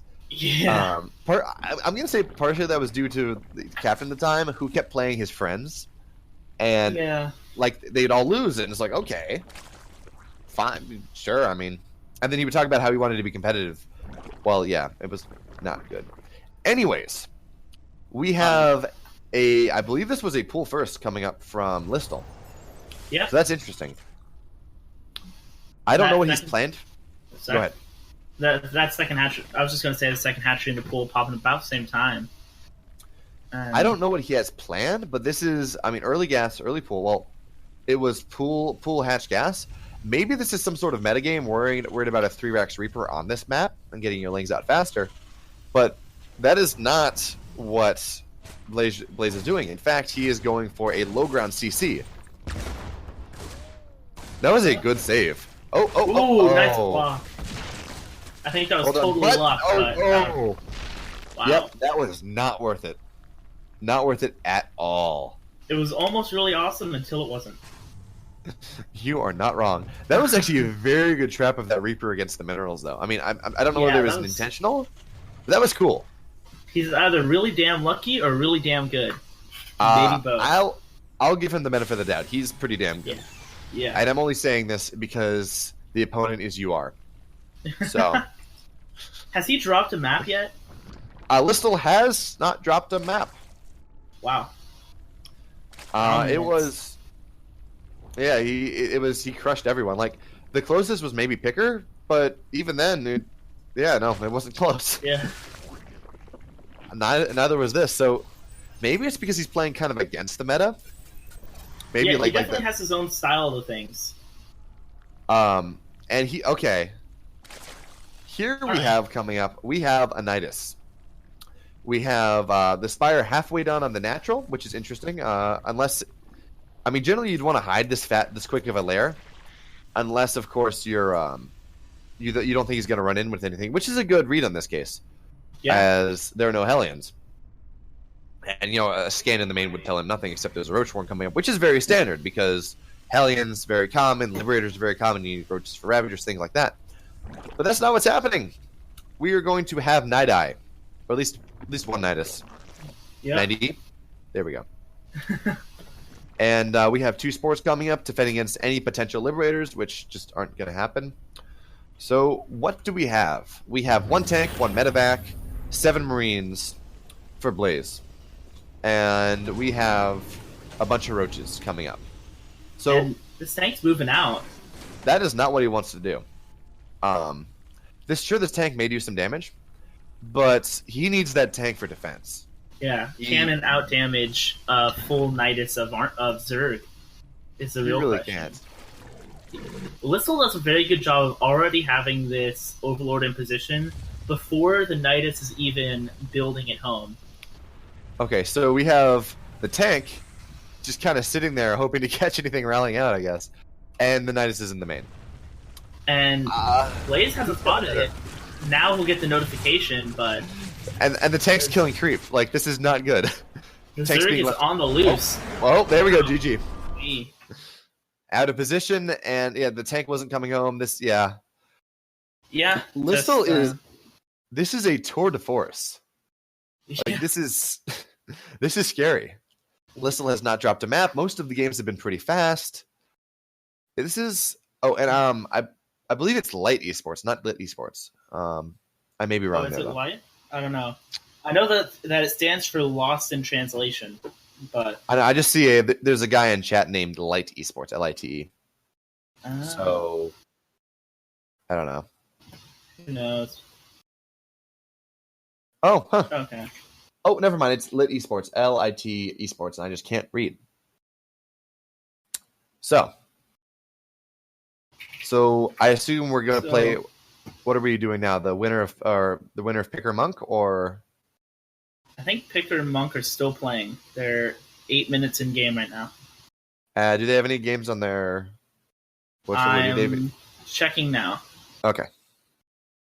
Match history. Let's see here. It'll ever load. 11 minutes ago, he's beaten Picker at least once. Let me check the game before that. Yeah, so Monk is up 1-0 against Picker right now, and they're in game 2. I'm surprised that Picker has done so quote unquote poorly.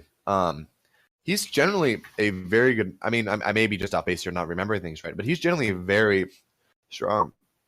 A very strong Master Zerg. Yeah, he's very solid, and he actually won last week. But like this week, I think he had a bunch of tests at school, and so I think he just didn't have the same amount of preparation as he has in the past. I can understand that. Yeah, last week for me was midterms too. So yeah. it's not a fun week. Yeah, it happens a couple times a semester. And you're like, I hate my life. I don't sleep. Yeah, it's like, hey man, you want to play StarCraft? I have no life. There is no StarCraft. Only midterms. I thought StarCraft was the reason I had no life. It's a mix, you know. And Blaze hates TVZ. Yeah, so much. Honestly, TVZ. Okay, so everyone was talking about how Zerg is imba like last month. Mm-hmm. My problem with that complaint is a lot of the time you saw people playing very Legacy or very Heart of the Swarm. Excuse me. So you saw a lot of. I mean, you saw Heart of the Swarm builds, and you saw a lot of the Zergs for whatever reason. You saw them go. You saw them actually doing new builds.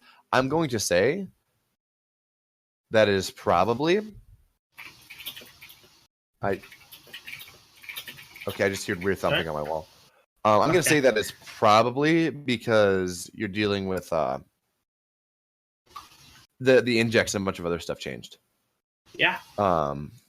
So you had to innovate builds, and Zerg got a lot of new stuff. Yeah, I'll be real. I don't even know. I don't really understand how injects changed between Heart of the Swarm and Legacy. Okay, so they changed in two ways. First of all, you get one less larva per inject, which was big. It's part of the reason why Roach Ravager is favored over Needling Bane, because it means you don't necessarily have to buy that macro hatch early. And then secondarily, injects can queue now, which means that what's the word? Injects can queue now, which means you can no longer do rapid fire injects. You can no longer do the whole hold down 2 buttons and inject everything. But it also means that you can spend more time microing towards the later game. If your injects miss, you can queue injects, and it's not quite as bad. I mean, it's bad in terms of you don't maybe get all the larvae at once, but it's not the terrible thing missing injects was in HOTS. So those two things changed the way Zerg played. That and the additional workers, I would argue, fundamentally changed the way Zerg opens a bit different than it fundamentally changed the way Terran and Protoss open. Okay, thank you for that. So, although that is my analysis of it, I don't know if that's 100% true or not. It's all good. Okay, so for this match that's going on right now, Picker and Monk, who do you think comes out on top? We haven't really seen Monk, but I'm sure you've heard of him or seen him before. I have heard of him, but I have never played him. And he joined UR after I left, because I was on UR 2 years ago. I was plat. And so Picker beat Monk last week 2-1, but Picker has also been dealing with final or midterms. And understanding the pain of midterms, I'm just going to say Monk beats Picker because midterms have a way of scrambling one's brain. That's all I'm basing on here. I don't know. Yeah, and one thing to note is Picker beat Monk last week in the first round 2-1. Thank you, TV Ham, for that. TV Ham, our stats man. So maybe we'll see a repeat, because if I recall correctly, well, actually no, I don't actually recall. I feel like it went the same way, where Monk won game 1 and then Picker won the second, but I could be totally wrong. Just I don't know. I was in the throes of midterms myself last week. I don't actually know. Yeah, that's why I wasn't able to cast. I watched a bit and then I got hungry and stopped watching. So, as you do. Food is we like food. Food is important. Yeah, I mean, if I had to choose between food or StarCraft, I'd honestly it'd be a toss-up. Of course. Heathen. Whoa. Heathen. StarCraft is God. What are you talking about? I think I should probably. Okay. I just got the result. Monk beat Picker 2-0. Wait, what? Oh, yeah, there we Yeah. go. I was gonna say, I was like, didn't Picker win the first match? Ha, I'm right. Midterms are greater than StarCraft. Yep. Midterms OP, man. They really are. Like, you're sitting there and you're like, okay, I have a test today. I have a test tomorrow. I have a paper due tomorrow. I am not going to sleep, which then makes it harder Yeah. to do well in the test. You're just like, And I don't know then- what Picker. I don't know what Sorry. Picker's major is, but especially Yeah, as well, an engineering major. He's in high school, so like Oh. they're a little less. They're less intense, but still. Oh, I tests. thought you said he had midterms. Well, they call it midterms at his school. Huh. Yeah, they do it at my high school as well. It's weird. My school was never that regimented. It was always oh, we have tests when we're stuff and it doesn't sync up, and you know, if you have multiple tests on the same day, we can reschedule. Man, that'd be awesome. They have us where like if you're absent for more than 3 class meetings, then you have to take a additional final. So like they have the final that everyone takes, and then they have another one if you didn't attend like 98% of classes. That's kind of how it was for us, but it was Mhm. more of like, so for seniors, second semester seniors, if you Uh-huh. showed up, if you showed up to everything and had above a B plus, I think, in the class you didn't have to take finals. Oh, nice. But I mean, that was like the only thing, and it didn't really matter because those of us that were like that were taking 4 APs or whatever, so you still had to come in for tests. Yeah. But you know, and then of course, like if you missed too many, you'd fail the class or like take a significant thing, and we had people doing that. Yeah. So that was how just- that worked. So looks like they want to do the same maths as the last time they played this tournament, which Yeah, Blaze like beat Monk rounds ago. 2-1. I think the result on challenge is 2-0, but I so believe the chat said he won 2-1. Yeah. yeah, Dust Towers will be map 1. And it will be a TVT between two of the strongest Terrans, at least on UR. I don't know how they stack up globally. Neither do I, unfortunately. So the CTL used to have a lot more Terrans. It was like, okay, you had Charlie, you had what's his name? You had Gulahine, you had Fox, you have Monk. You have all these Yeah. strong Terrans, and then like it where'd the Terrans go? Nobody knows. And so this is a good time. I should have said this during that huge break. The Chobo Team League is a weekly league that runs from gold to diamond with Masters matches once 1 week out of the season. If you are an amateur looking to get some team league experience, go to choboteamleague.com and you can sign up and join and be part of one of these awesome teams. And then if you want to donate to the prize pool of the No Name Masters Weekly, then you can do that at the donations tab below and give these guys a little bit more cash. Or if you don't want to give them cash, we are. You can ask for our PayPal address, and we wouldn't say no. You know. Yeah, I mean, like if you want to pay some money to your favorite casters ever, I mean, no one who could blame you. Who could blame you? You know, Yeah, we're pretty so- awesome. I'm sorry, Colt. Then I guess I'm gonna be making it out big, and well, I'm gonna be making it well. Yeah, you know, I'll just stay here. Someone got to hold down the fort. You know. Oh yeah, of course. Oh wait, okay. So we were wrong about the midterms thing. Yeah, just Path of Exile because he's a Yep. filthy caster. He is a filthy casual. We were making excuses for him, giving him the benefit of the doubt, and instead he just doesn't play. No passion. I mean, I'll have weeks where I don't play, but it's certainly not because I don't want to play. Yeah, I It's mean, more like like- Monk gets paid to do Passion Stone, and he still better than Picker. I mean,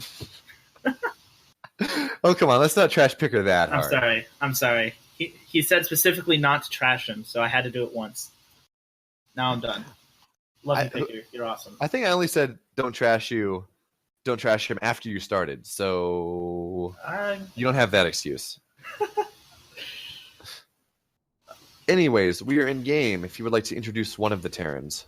In the bottom left, former member of the Cotton Candy Bros. It is in the teal. It is Blaze.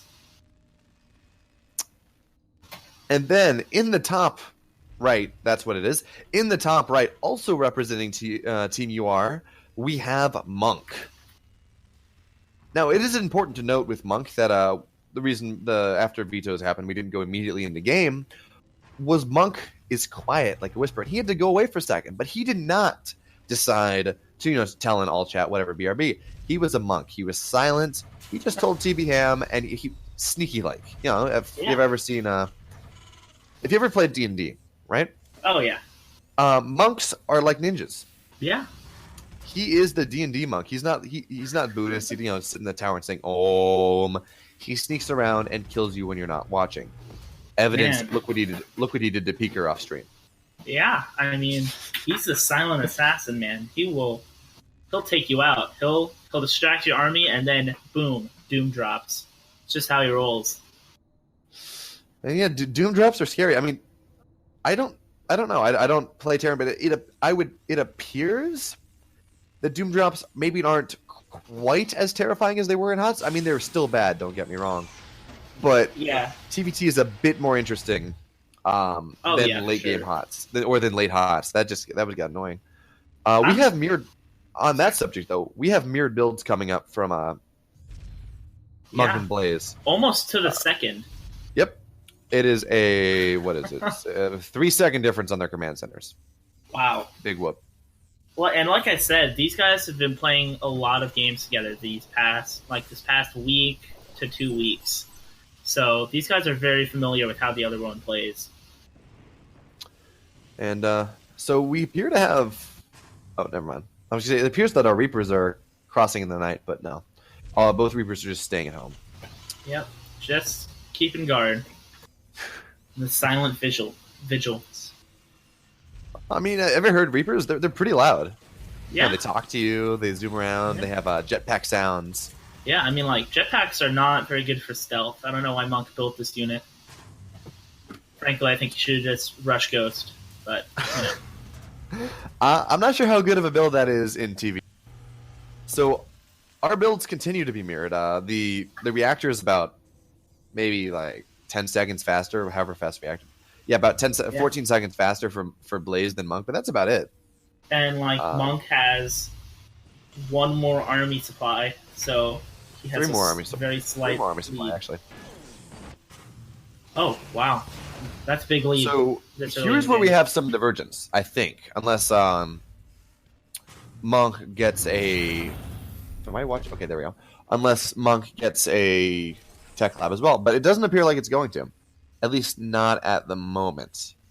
Yeah. So, as long as we don't have facilities changing, it appears that Blaze is going for tanks at a decent speed, whereas Monk is going for some sort of Widowmine drop. Yep, and Monk loves his Widowmine drops. But both these players do.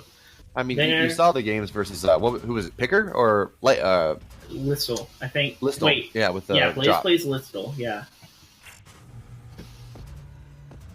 And it did do good damage, but it's going to be interesting to see how it happens. I think the decider is who gets it first. Yep. And we have tanks starting at almost exactly the same time. The Reaper faster dies for Blaze. Yeah. Oh no. The faster tech lab for I think it was Blaze didn't really come into play that much. Yeah, and way faster third CC here from Blaze. This is true, whereas Monk is getting a Viking to defend any drop. And so the drops pass each other.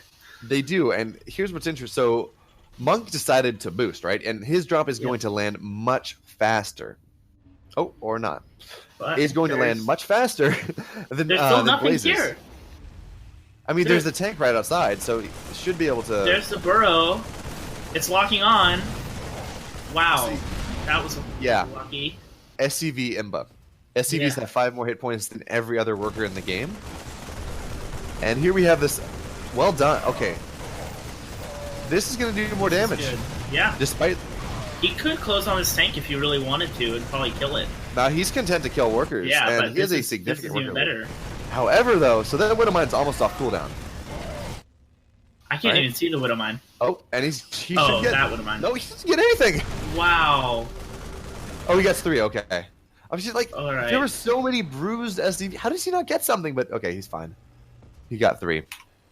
Man, FCBs, 5 more hit points, and they heal each other. Come on. I know, right? It's, I mean, Zerg, you know, you can turn them into stuff to heal, to hide them, and Protoss heal themselves. So I don't know which Yeah. is stronger. I don't What know, do we? man. I think the moral of the story is Terran's OP. Terran is OP, right? Yeah. So we have bio coming up for both players. Monk's Yes. third CC is up, but Blaze's third CC is landing. Oh, this so is an a little effective bit of an drop. advantage. Oh yeah, this drop is denying mining. However, I don't no know how workers many he killed. killed or not. None. He didn't get a single worker kill. Well done by Blaze. Good pull. Now he needs to bring this back immediately though, as he's just losing time on mules. There we go. So that third is down, and that is a significant lead. Although he is down 4 workers, interestingly enough. So Yeah, just looks like they're just both macroing up. I don't think either of them have engineering bays yet for those upgrades. they are on the Oh. way.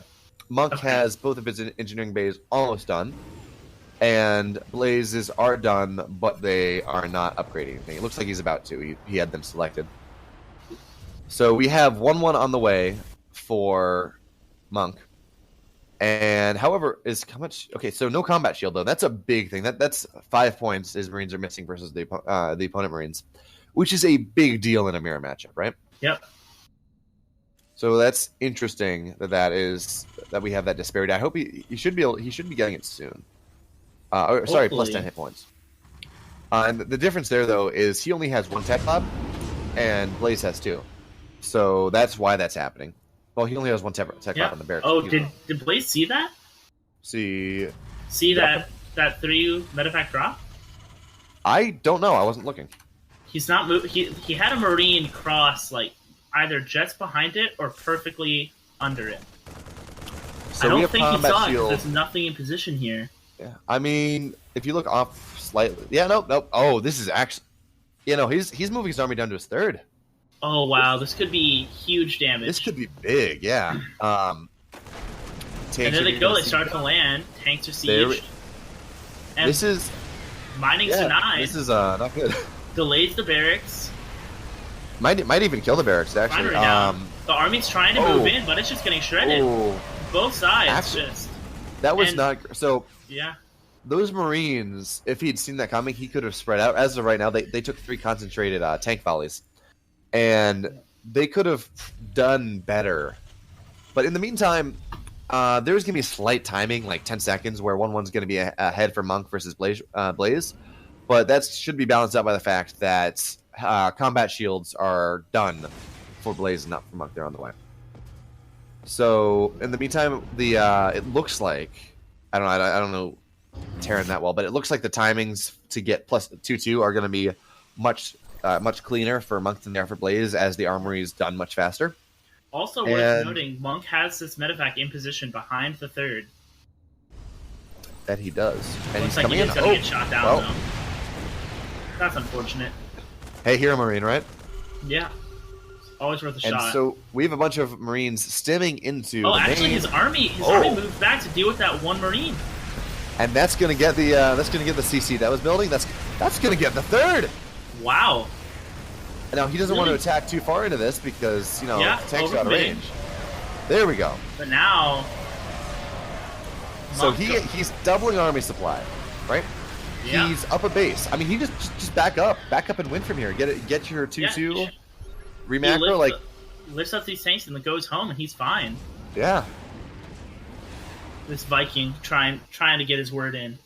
this is a heroic Viking. In the meantime, both Monk and Blaze are floating a significant amount of minerals, but they recognize that they're getting more stuff, or they're getting more, or Monk is getting more production facilities. Blaze is just getting a base. However, they're as far ahead as Monk had the potential to be. His 2-2 is going to line up with Blaze's up to a second or two. But he is not going to have, or at least not right now, he's not going to have the +1 mech attack that he was hoping for, that Monk is. So not only, the Marines are going to hit about the same, he's going to have more of them. The Marines are going to hit about the same, but the tanks are going to hit a lot harder, which is significant. So yeah, really huge, especially in these mirror matchups where it's Marine tank versus Marine tank. Sensor towers coming up for Blaze, so he'll be more aware of these drops now. And we're going to have two armies hit in the middle of the map. Only difference is Monk is going to be 40 supply up. And if he sees this... Oh! Okay, no, that's not going to happen. All right. And those tanks just getting shredded for Blaze. That should be GG, the Marines actually. Closing in, and yeah, that's probably game. That, he may not leave. He may not leave because it's in the middle of the map, and Monk isn't exactly attacking it at the moment. But that should spell the end for Blaze. He was far behind it already, but he's his army supply is being doubled, and Monk has a strong economy behind this. He's a fourth, not saturated yet, but done, and the orbital's being gotten. Well, saturated now. Blaze knows where this army is, but I don't think it's going to matter. This army is so scary for Monk. Superior upgrades, superior numbers. Well, not equal numbers, actually. Upgrades. Here comes Engage. Marines pushing down. And Monk's Marines get straight onto these tanks. Nice little bit of micro, but these medevacs have nothing to heal. The tank's still lifted up. And it's one tank versus all these Marines. And GG. GG! Monk. Well done. That was a close game for them. It just really came down to that one Marine. Yep. Which Just is funny. A little bit of overreaction, and but hey, well done by Monk for drawing people out of position or drawing Blaze out of position. Next map will be Orbital. So this should be interesting here. Orbital is a good Reaper map. I don't know whether they're going to do that, but that it is a good Reaper map. It also has nice nooks and crannies where you can kind of stick tanks and deny gas. If you're TY, of course, especially if you're TY. Especially. And it's a very tactical map. It's interesting, especially because you see a lot of two armies kind of missing each other because of how rallies work. So it's going to be interesting to see how that works out. Yeah, just I think Blaze's key to success is to make sure he doesn't overreact to one Marine, and also just getting more done with those drops, like we saw Monk doing. Like Monk had multiple prongs. He killed a refinery and denied mining at Blaze's main for a significant amount of time, compared to the overall length of the game. I mean, to be fair though, Blaze's initial attack drop did a ton of work. That's very true. Spawning in the bottom left, in the teal, representing Team Unrivaled, down 0-1, it is Blaze Dwell.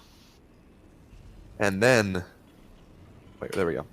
In the top right, also representing Team UR, silent as he is deadly, we have a Monk.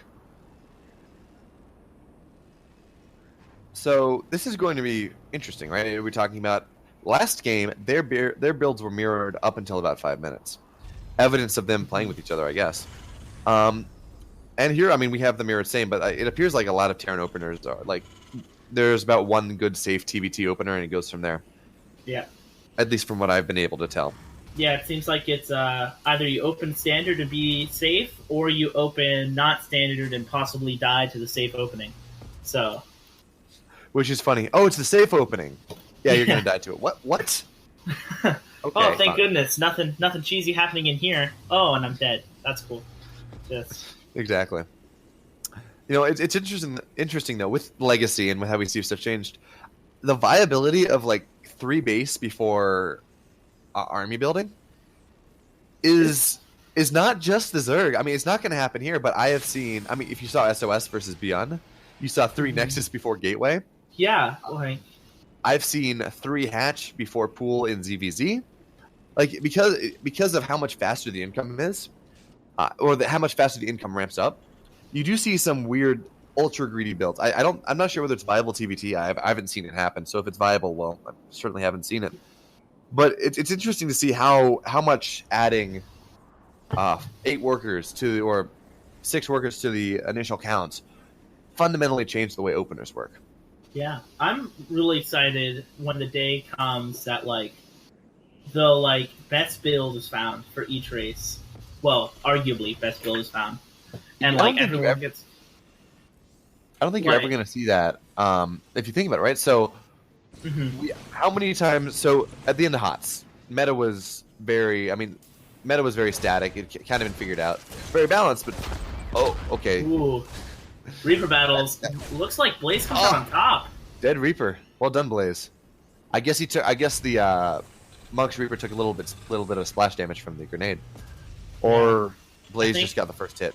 Yeah, I think Blaze got the first. I think Blaze hit him before. I think Blaze fired while Monk tried to dodge. Oh, is what ended up being the difference. Look at those Marines dance. Man, oh, run Reaper, run! Makes it out.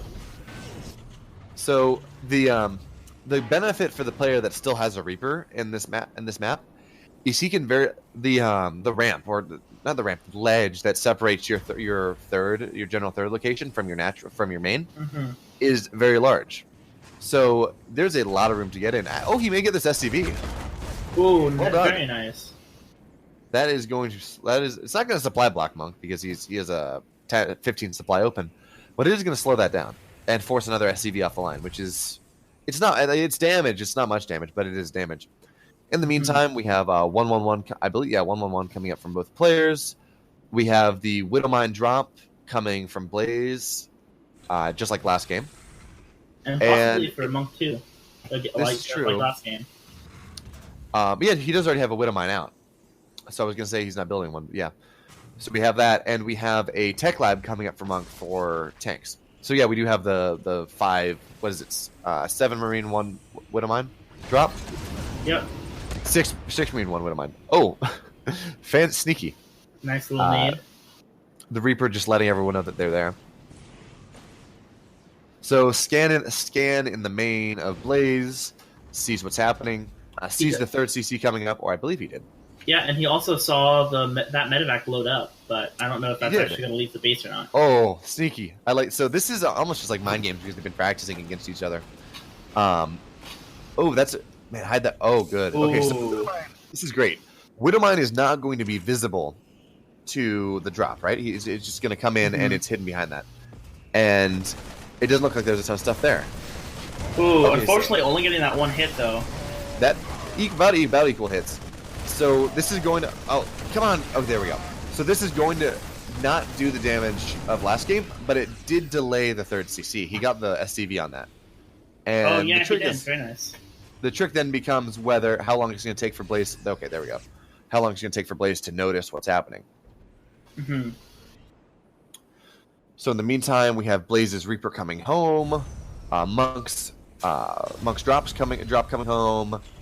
A Viking out for Monk. So what's interesting thing I've seen at high level, so GSL, TBT is medevacs don't matter. Vikings matter. Vikings and Liberators matter because the bios are there. The bios there to be to harass and you get 3 or 4 medevacs, but whoever gets air control can suddenly drop tanks, which gives a significant advantage, and they can get Liberators, which Shrek tanks. Yeah, and it's going to be very interesting to see how if these players actually prioritize that, or if they just go for brute forcing it. Because they're still very closely mirrored here in terms of build. Blaze has a little bit... I think he has faster upgrade? No. I don't even know anymore. I don't know. Yeah, Blaze is going to have combat shield far before Monk is, because Monk's going for that 1 Tech Lab build again. However, Monk is getting 1-1, whereas Blaze is only getting +1 at the moment, and the +1 attack of Monk is 3 seconds faster. So not that much of a difference in terms of a timing window, but it does mean that if Blaze was to go for some sort of all-in, or maybe not all-in, pressure build, whatever you want to call it, it's by skimping on that attack and using that to get more units. it's not going to be an advantage. In fact, Monk's going to have an upgrade up on him. And considering the way the economy is working out, it's going to be roughly similar supplies, I would hazard a guess. However, it's interesting that Blaze is getting an armory this early. It may be just because that he doesn't want to forget it, so he can get 2-2. Paused. Oh, And we have a pause. lag says Monk. Lag. Yeah, okay. That's beautiful Ast- translation. Thank you. I pride myself. I need to. Yeah, I believe that is the pronunciation. You correct me if I'm wrong, but No, that it is, was perfect. thank you. I speak StarCraft. Oh, wow. I didn't realize. I hear that there are very few who actually speak that. Is that true? Well, I mean, you and I are both casting, and to cast, Wow. you must understand the language of StarCraft. Very true. So, I hope you speak StarCraft. Otherwise, what have you been saying? I mean, like I said, I only play League of Legends, so I'm not really sure. Oh yeah. What Pardon is me? this? This is ZVZ, right? This is in fact a ZVZ. We Okay. have Lings rushing across the map, and Yeah. we should have Banelings more shortly. Yeah. question, and though, a is- huge Banelink hits right up here in the top right. That was The that was question though is brutal. who gets ultras first? Oh, very true. Because we, of course, we of course learned in the IEM qualifier casts, ultras give free wins. Oh yes. It doesn't matter the If- matchup, doesn't matter the units. If you're playing Protoss, then you find a way. You make Ultralisks. However, I would argue that if you're playing Zerg against a Protoss and you get disruptors, you have won that game. Yep. But I don't think it's because you got the disruptors. I think it's just because you were so far ahead that you managed to steal a probe to build a nexus, to build a gateway, to build a cyber, to build a robo, to build a robo bay, to build a disruptor. Man, that's the long con. Just like I'm gonna switch my race mid game, and you're not gonna be ready for it. That's what's gonna happen here. I mean, that's what you do if you're super far ahead and the player won't leave. Yeah. You're like, ha. Okay, so our players appear to be ready. Game resumed. Yeah. We have With resumed. another sorry Astafastif. They're ready to go. Astifastif. I applaud your pronunciation. That is, of course, difficult. So Yes, thank you. we have Stim finishing slightly ahead for Monk, and it's going to be interesting to see whether he gets combat shield immediately afterwards. He should. That's what he did last game, and that's going to alleviate any problems he's going to have. And for Blaze, Combat Shield's already done, just like last game. Upgrades slightly faster for Monk, but I don't think it's going to end up mattering. Well, it depends. There's a 40-second window where he's going to have +1 armor, and Blaze is not. Oh, that's true. And- I didn't realize that was so far behind. And whether that is going to be a Sneaky Reaper getting a Marine kill, whether that is going to whether that balances out the combat shields, I don't know, but it might. So Monk? he's Yeah, Monk's landed here. And Blaze is trying to decide whether to fight. His time is limited here. The Marines are on the low ground. this may Dropping actually these tanks on top of it and pushes it back. and that CC took a lot of damage. It's about a third health. That's not coming into play right now, but where drops to happen later, something like that. That's a very vulnerable CC. He also lost about 8 workers, I think. Did he? He He lost lost- five workers. 5. Okay. Well, 4 really actually, because he lost 1 early. Okay. And it appears that Blaze is going to. Well, he at least pick the tanks up. I don't know if he's going for a counter. And Monk has finally decided to get combat shield, and his 2-2 is far ahead of Blaze, as well as he's getting +1 mech attack, ground mech attack. Yep. 4th CC just now starting for Blaze. Both players getting these sensor towers up. Just want to be able to be aware of what's happening. And, So- yeah. So what is interesting is Blaze has a 1K bank, and despite that, the supplies are even. So if you think about just how much more Blaze could be ahead, in how far Blaze could be ahead in supply right now. But I guess it was just a lapse in production cycle because he's getting it back down again. And we have more production facilities coming up, as well as 4th bases being built on the high ground for both players. And Blaze is finally getting 2-2, but that isn't going to be a significant timing window. What is that? 60 seconds. He's going to have a minute timing when he's going to have when his Marines are going to have 2-2, and Blaze will not. Ooh, these Blaze's Marines are in tank fire, and not all of Blaze's tanks are dropped. Yeah, this is Blaze still has 3 tanks not firing at all, and they drop right in the tank fire, and they get shredded. That was not a good fight for Blaze at all. He picked up the tank roll and just didn't have them sit. He lost 2 and a couple medevacs, I believe. I think you're right. He did not lose a lot of medevac. He almost lost a medevac. Okay. Meanwhile, we have sensor towers coming up for both players. It's going to be much harder for Blaze to get really anything drop done from this point on, whereas Monk has a drop coming out. It looks like he's going to try to skirt the sensor tower. Right now, we have a 13 army supply lead for Monk, and a 5 worker supply lead, and his 2-2 is done, as well as the +1 tank attack. So he has this timing where he should be able to, should he take it, he has this timing where he's going to be able to attack, and his tanks and Marines are going to be much, much, much stronger than Blaze's, which is significant because in parity like this, especially with how fast Marines attack, even a 1 upgrade difference, so like 2-1 versus 1-1, Marines kill fast. With this 2 upgrade lead, equal supply of Marines, they're gonna. It's very significant because it's the same unit attacking the same unit, and Marines attacking with STEM are one of the fastest attack speeds in the game. So now we have a drop coming into the main of Blaze. That Mine fires off of the medevac, but doesn't kill it. And meanwhile, all of Blaze's Marines are moving up this ramp, and Monk is at. Oh, he might get a tank actually. And in the meantime, in the main, that drop got a tank. Wow. And 4th got denied, and he lost the CC. And he lost 13 workers in the meantime. Monk's up a base with 2 more CCs on the way. Upgrades are roughly even. There's the tank upgrade, and Monk can start. He has the money for it. He can start 3-3 whenever he wants. Whereas, I mean, Blaze can too, but right now he needs to deal with this large army outside of his base. Granted, because Blaze has lost so many workers right now, he is up 15 army supply. So if he's able to attack at this moment before the income disparity really kicks in, he should be able to beat this army. However, the longer he waits with this damage happening, the less likely that is to happen. As Monk has 3-3 on the way, he has +2 mech attack.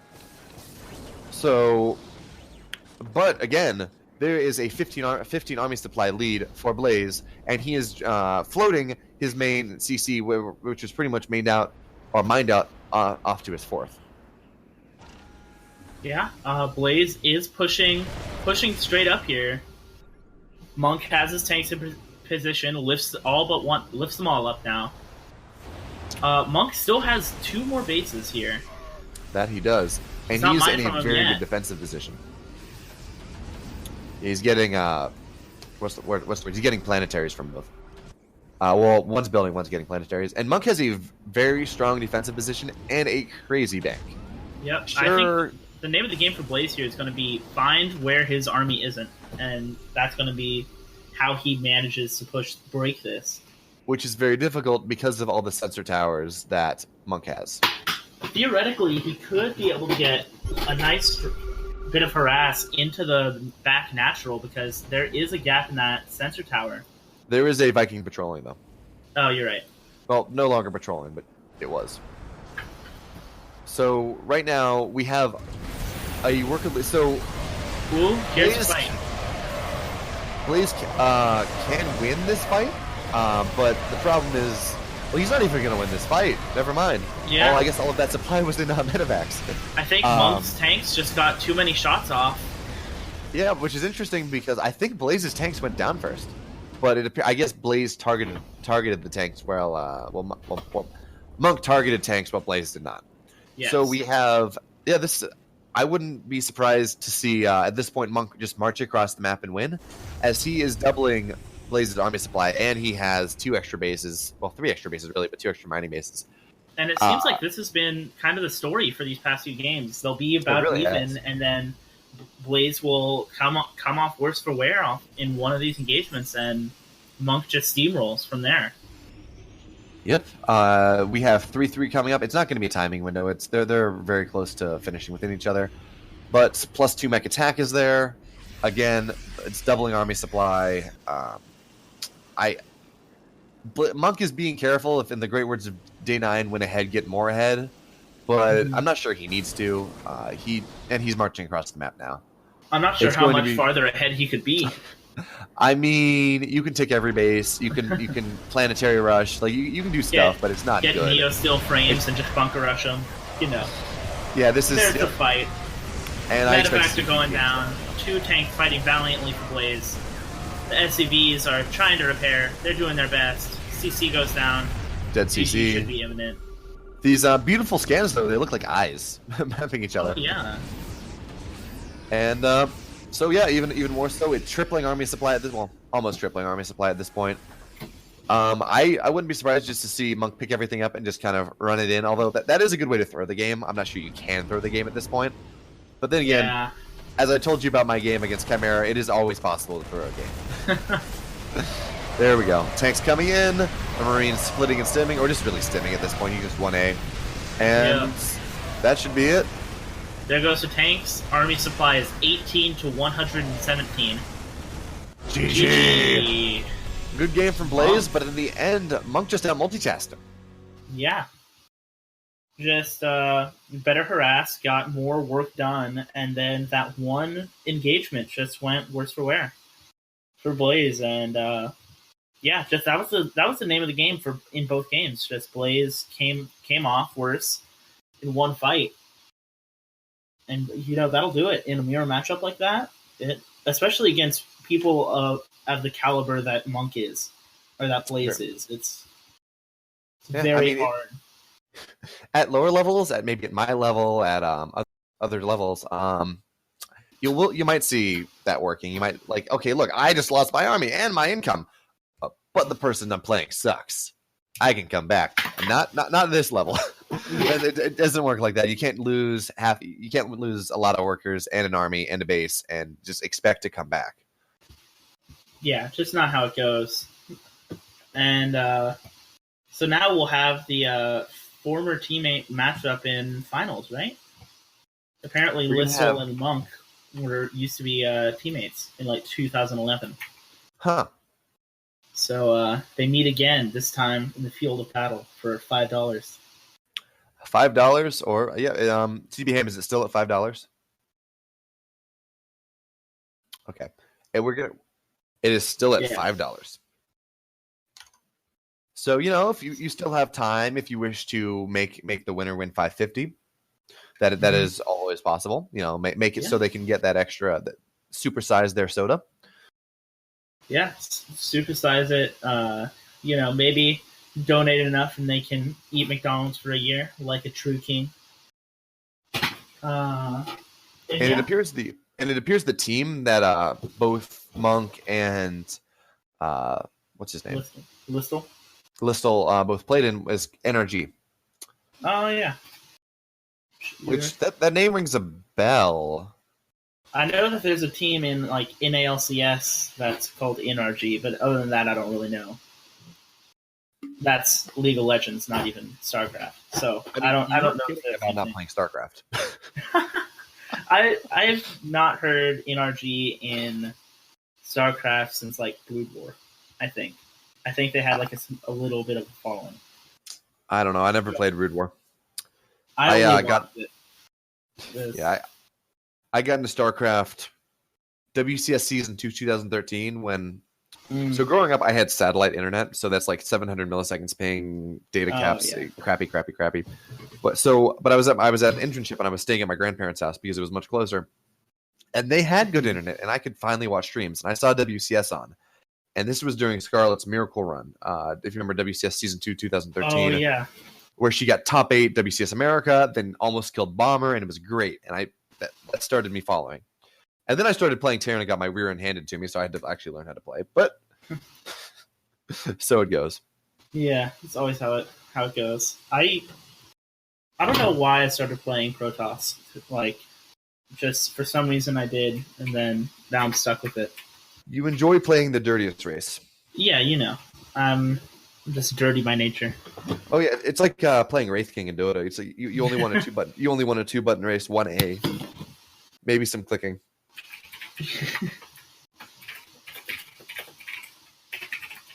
Yeah, I'm annoyed that I made my name before I played StarCraft because What?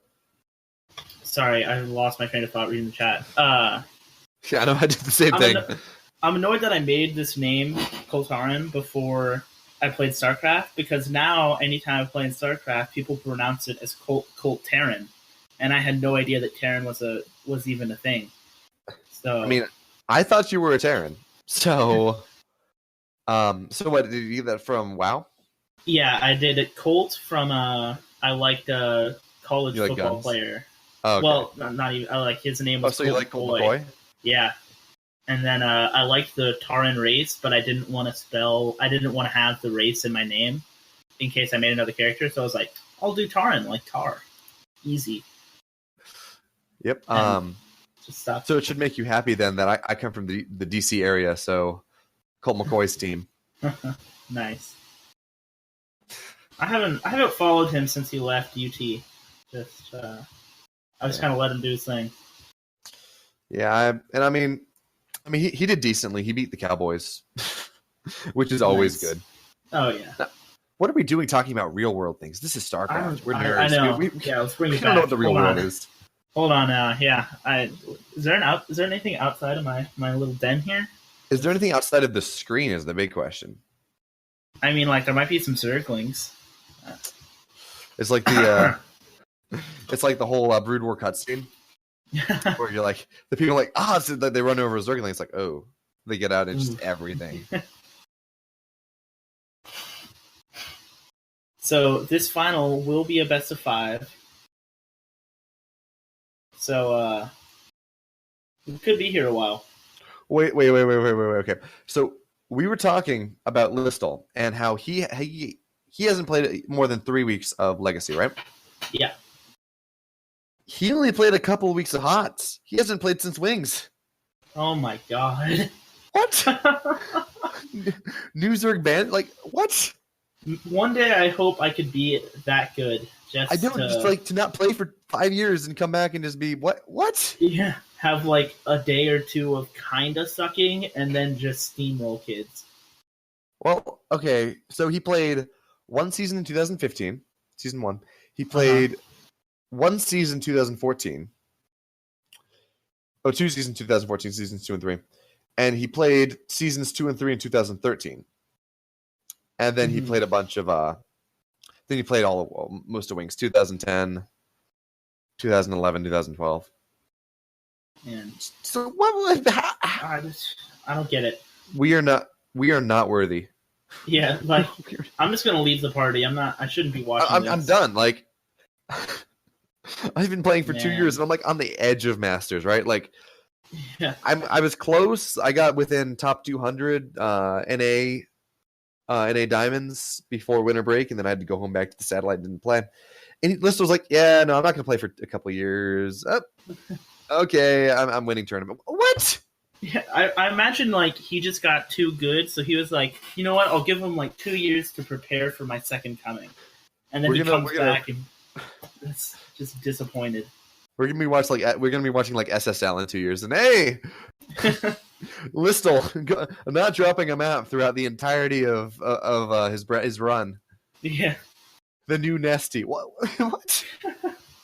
they renamed the Nesty Award the Listal Award. I know, right? It's like, okay, I'm in shock right now. The question I is can't though, believe that. are we going to see the cotton candy roast? Ooh, maybe. I don't think so. I think Monk is above that. Above that nonsense. Stick with red. Nah, he's got to be UR colors, right?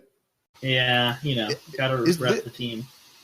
Is List colors or are List colors actually pink? I don't actually know. I mean, I can tell you what some of the older teams are when it actually mattered. But team colors have seemed to matter less and less every season. Yeah. I think like they only matter for like finals or like playoffs. Well, like when I joined UR in the first couple seasons of comp, everyone made sure that they were all the same colors. I actually ran into a problem when I was playing Lucky 13 for a match, as it was like who managed to snag yellow first. But it used to be very serious, and unfortunately the CT6 or the CTL mod is broken now, so it doesn't show teams. Yeah. Hopefully we'll get that fixed someday. Someday. All right. One day more. So heading into this, what is your prediction? Who takes what's the score? I have not seen Listel drop a map, but Monk is good. I think Listel's going to take this, but I think it's going to be 3-1, 3-2. Yeah, I love Monk and I love Team UR, but I think Listel's going to take it 3-1. I also don't want UR to win, so that may be balancing my prediction. All right, well, let's go Monk 3-0. Do it. Why didn't any CT6 people compete in this? That would require masters for CT6. Oh, do you guys not have any masters? I don't think so. Oh, wow. Oh, no, we have Chaggy, but he's Europe time. Oh, okay. Yeah. So. That'll do it. Oh, we have a notification. Yeah. TV Ham's Cotton Candy has returned. So guys, I know you can't see it right now, but Cotton Candy has returned. Yes. We have pink and we have teal, and it is if your eyes. So honestly, this should be played on what was the lemon map? Oh God, it was I don't remember. I know what you're talking about. There was a Pro League, GSTL map in early hots that had lemons. That was all fruity, whatever. Had lemons in the middle of the map, and you could harvest them. Anyways, in the bottom left, representing Team Unrivaled, wants to take home the win for Team UR. It is Monk. Also, Fruitland was apparently the name of that map. It was. And then, in the top right, his name is Listel, but I'm pretty sure it stands for Lurker. We have Listel. I feel like I said that name twice, and I shouldn't have. Anyways. I think it's fine. They got to get the message, Oh, yes. Listel is just that good. You just got to say it twice. I know, right? It's like... What is it like? Or also show up in your ladder games. Listel's names are like potato chips. You can't have just one. Oh yeah. So I mean, I don't think it's any coincidence that Listel's name begins with an L and Lurker's begin with an L, and Lurkerlista, that they have the same number of letters. Whoa. I think that's how this works. Yeah. No. So Listel is literally a lurker. He is. And especially considering he only followed StarCraft for years and didn't actually play, he lurked in the StarCraft scene. He only came around whenever the lurkers were in the game. Just exactly. That's the only time he actually played full time. As we've said, I believe this is TB Ham messing with us, and it is Illuminati. Yep. He's literally using his spines to control the keyboard right now. That's why he's so fast, because he has like hundreds of them just stored up. And my mouse died again. Thank you, mouse. Anyways. For some reason my mouse will just... Out. Yes, he is. Your mouse just dies? So right now we have... right now we have Marines coming out for Monk, not even going to mess with Reaper and Harass and hoping stuff happens. So this is the greedier opening, I think. Mm-hmm. I don't know. I don't play Terran. And despite your name, you don't play Terran either. However, I believe this was a CC first, and we are going to have Hellions. Oh, I believe that this factory should be Hellions. That's kind of what's standard. And I don't know what we're going to have past that, but we do have a second gas coming up for Monk. I'd be very interested to see some Hellion Hellbat play, because Listel hasn't faced that today. or at least in this tournament. So maybe that'll be the key to success. So We do have a Monk has an SCV way out in the side of the map here. yeah, Don't that's know if interesting. he's just chilling, but I mean, he took a very direct man. If this is a proxy, this may be a proxy starport. I would be okay with that. I think that would be a very good way to mix this up and Let's see though. turn the tables. No, it's not. Man, Monk is oh crushing man, proxy dreams, man. Banshee would have been the coolest thing.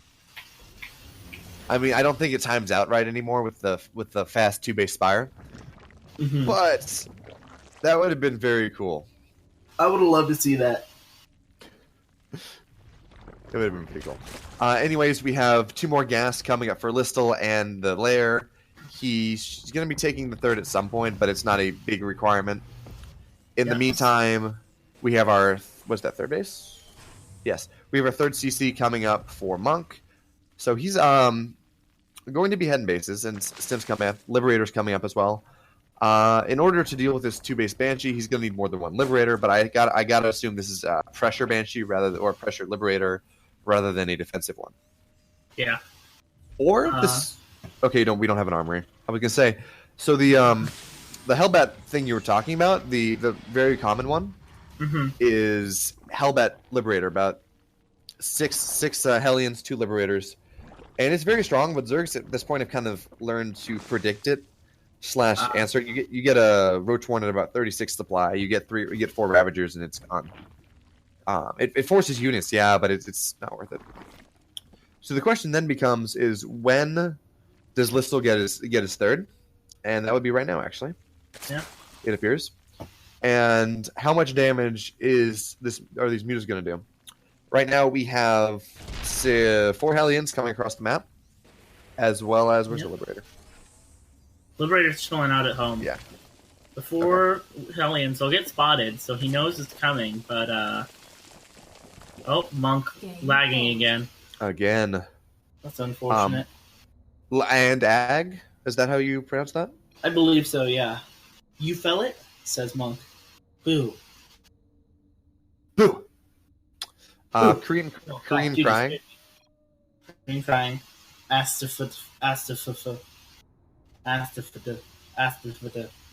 Okay, ready? There's some 1 delay. second.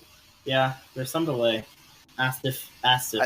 I think this is on Korean Monk's crying. end because this is on Monk's end. This is the second time this has happened. Yeah. He's resorted just to Astif. He's just testing his latency, but Yeah. I think he should move to Kansas City. Yeah. I would agree. Although, then you have to live in Kansas, but, I mean, it's worth it for Google Fiber. Give Anyway, and so we have take. these. Listel should get some Hellions here with the creep. He's going to get 1, but at the cost of all of his links. Is that a good trade? I don't know. No, that's nowhere near even. However, it does push the Hellions back, and mutas are coming up. But again, Monk seeing that this 3rd is so delayed, it tells him one of 2 things. It tells him that there's some sort of Nidus all in, or it tells him that there's 2-base muta. And as no Nidus has come in, he didn't see any roaches. And yeah, there's that. We have seen before that Listel lose a lot of his mutas to a few Liberators. So we'll have to see if he's learned from the error of his ways, or if that'll happen again. So the question is, what Listel's doing is good, right? It objectively works so far, but it's also very vulnerable to timing attacks, to attacks like this. You don't necessarily have the units you need out. I mean, you're getting a Hydroid and you're getting a Lurkerden. That is a lot of gas, and Hydras by themselves are just not very good. They're very squishy. Yeah, this spine is going to do its best, but like this push it's going to be very dangerous, and these mutas might get cut off here. No, the mutas are going to be fine. Yeah, but smart. The Lurker's Den is on the way now, and okay, there we go. Liberator gets picked off. Good muta micro, and these links should be able to deal with this. And here's the spine. Oh, good shots on these mutas. He's clumping the mutas. He needs to split them. Oh, if he can stutter step, this is huge. Oh, how Wow, many mutas lost dead? meters. 8 mutas down. That's big. Oh, That's and here's the Widowmine. Ooh, Oh! that's brutal. Lurker Den on the way. Yeah, Right? the goal with a Yeah. 2-base mute is to get damage done. Not Not have take damage done to you. Yeah. Exactly. Although Army doesn't have a lot of it at home here. He may This be... Widowmine's not burrowed. Oh, okay. Fine. Wow. Let it burrow. Okay. I don't think these Lynx should be fighting in this choke. 3 workers. He should just back out from now. I mean, that's not great damage, but it delays. If he'd managed to get us around on those on that army, that would have been fantastic. Yeah. In the meantime, Very we have close. these 2 Widow Mines. They should be taken care of eventually, and the Lurker Den's almost done. Okay. Man. Sure, a Widow Mine. But those Widow Mines are down. We have +1 range coming in, but significantly behind the 2-2, or at least the 0-2. Excuse me, the +2 armor of Monk, and we have +1 mech armor Mm-hmm. coming up, which is of course for the Widow Mines. And that okay, that is some Take a look at you saw that. Look at the super saturation on that third. Okay, he fixed it, but that was 40 workers, 40 out of 16 on that third. Wow. Hey man, That's you know sometimes you just gotta mine. Yeah. Doesn't matter how many, just gotta get it done. Or Widow Mine. So it's interesting. I feel like this is a very fast burrow speed, Mhm. but so I mean that makes sense with this link focus. However, the question is whether Monk anticipates this. I don't know whether he saw the replays. Okay, so he's gonna know this is happening, right? Yeah. Middle lines. He knows this is happening because he's the spine. I think Monk would be much better off. Ooh. Oh, good concave. But the ones on the side, that's actually very well done. The lurkers up the side are at an angle where the concave, where they run along the concave.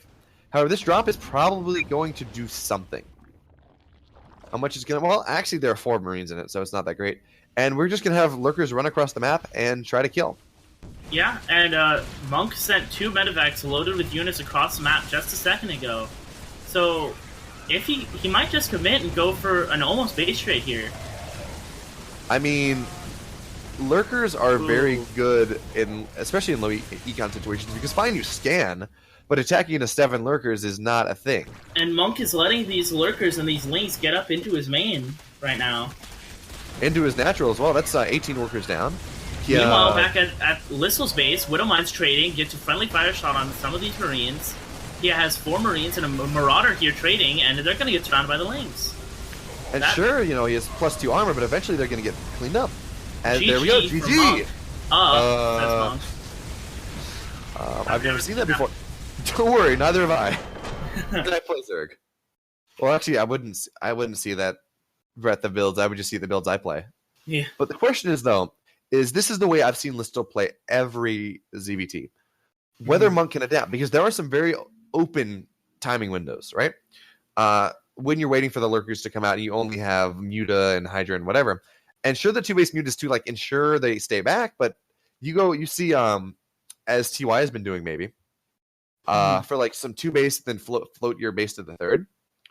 Float your main to the third. Some heavy pressure like that, I think that breaks through, because you're just not going to have enough mutas out, or you're just not going to have enough lurkers out, not lurkers out, period.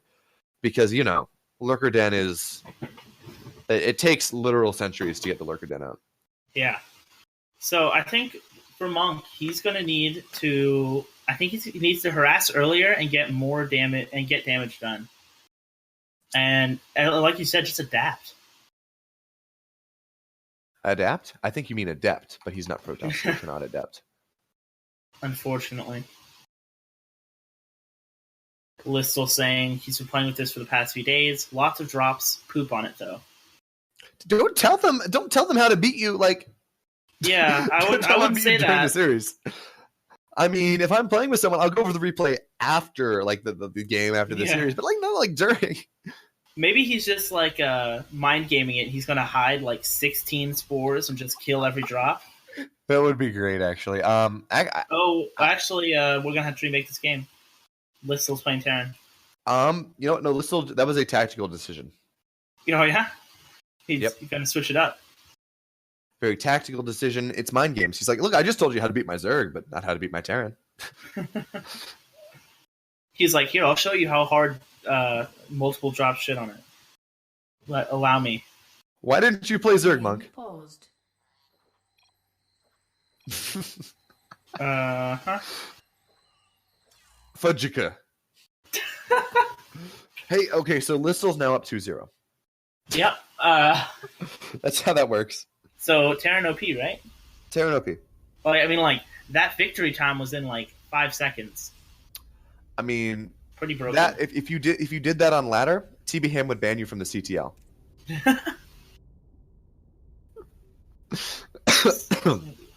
just from experience.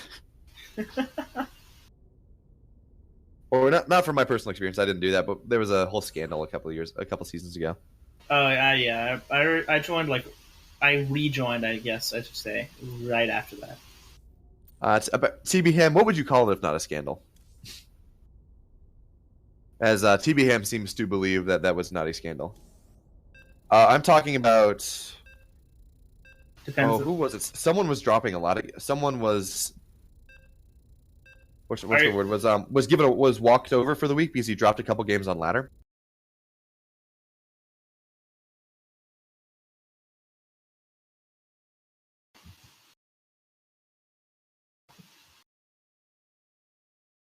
Yeah, I'm not talking about the Ace Fiend thing. That was you. That was him. That was what was the rule on that? That was like you thought he was cheesing too much or something. Like he was playing the wrong race, I think. But I'm talking about someone actually got walked over and I think like temp banned for dropping games on ladder. Craziness. In the top right, in the teal, down 0-1, representing Team Unrivaled, it is Monk. And then in the bottom right, do you believe in cotton candy? Because I believe in cotton candy. It is Listel. Stop trying to tell them.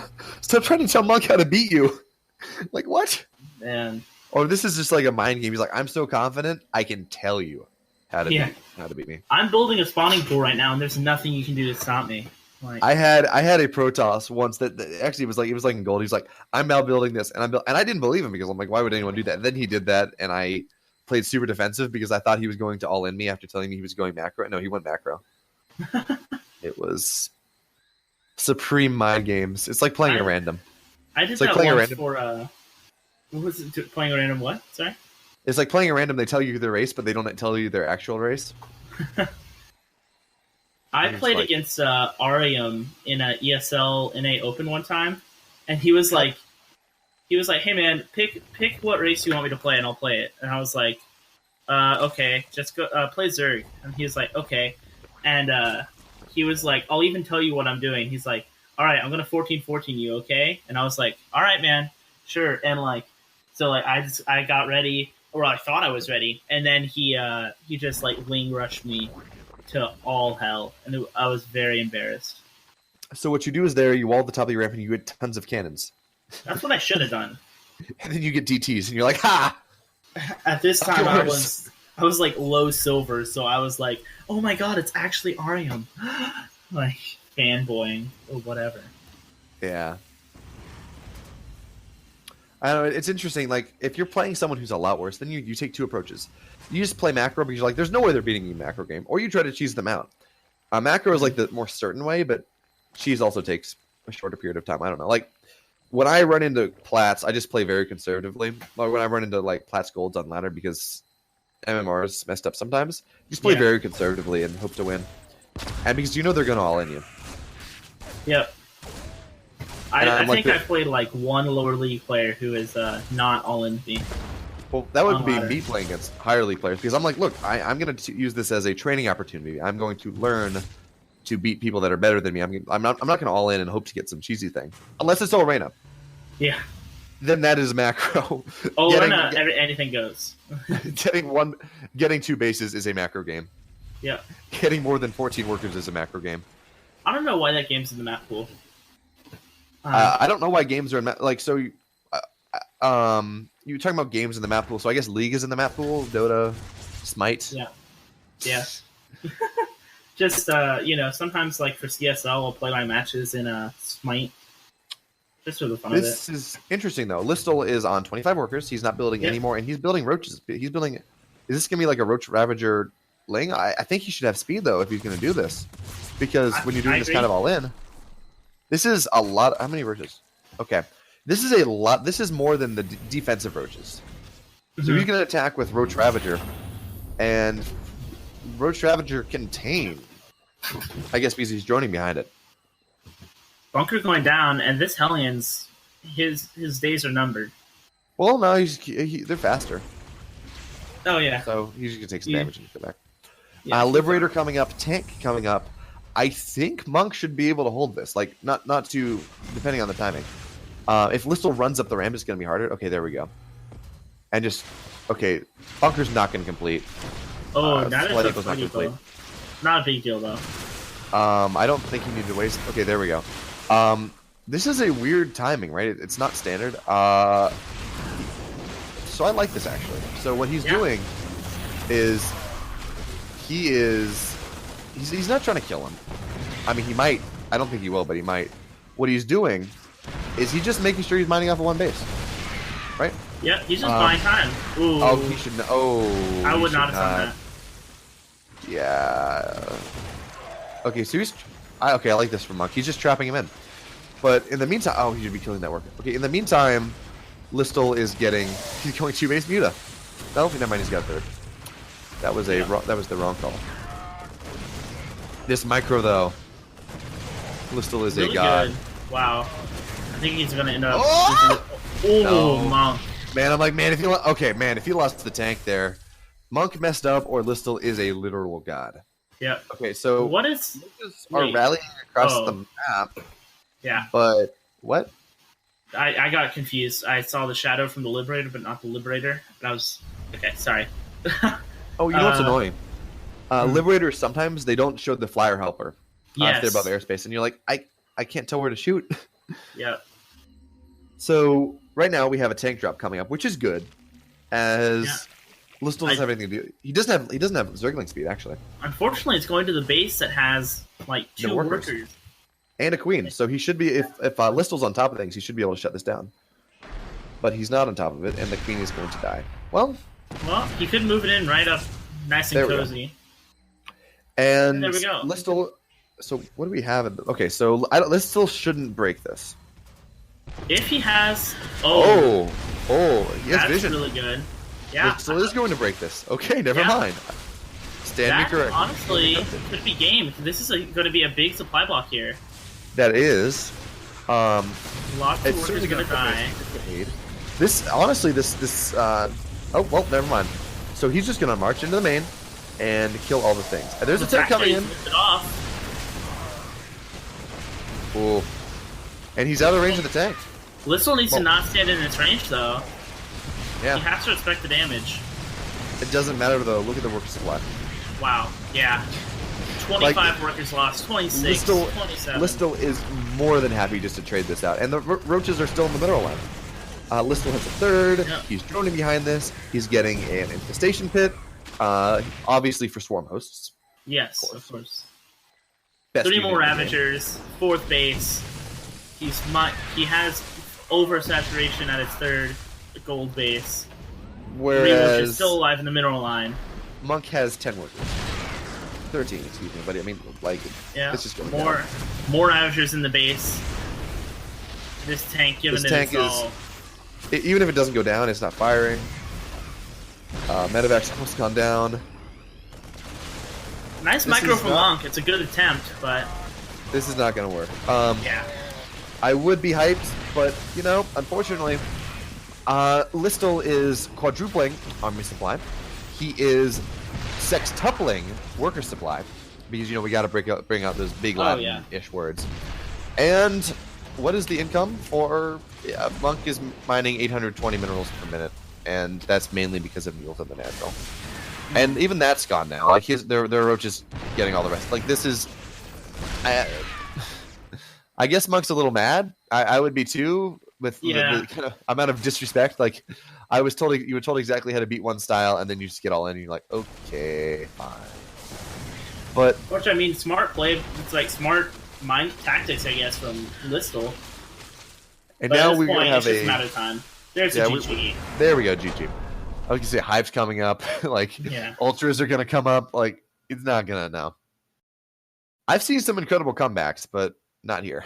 Yeah, there's a point where it's just not doable. Unless your opponent literally unplugs their keyboard and sits in the corner. I think.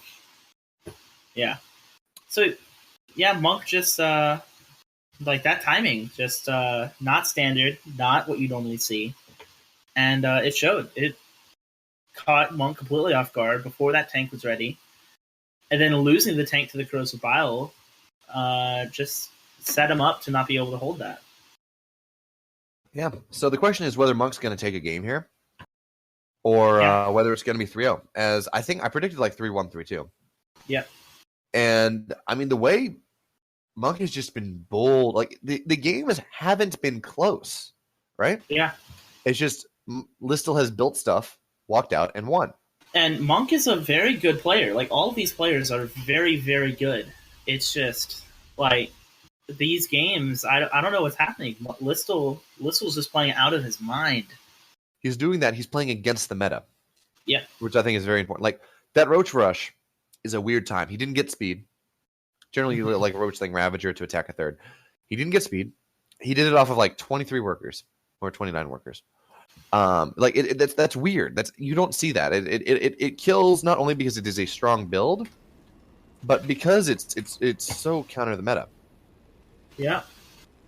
So in the top right, in Team UR Blue, down 0-2, looking to redeem himself, it is Monk.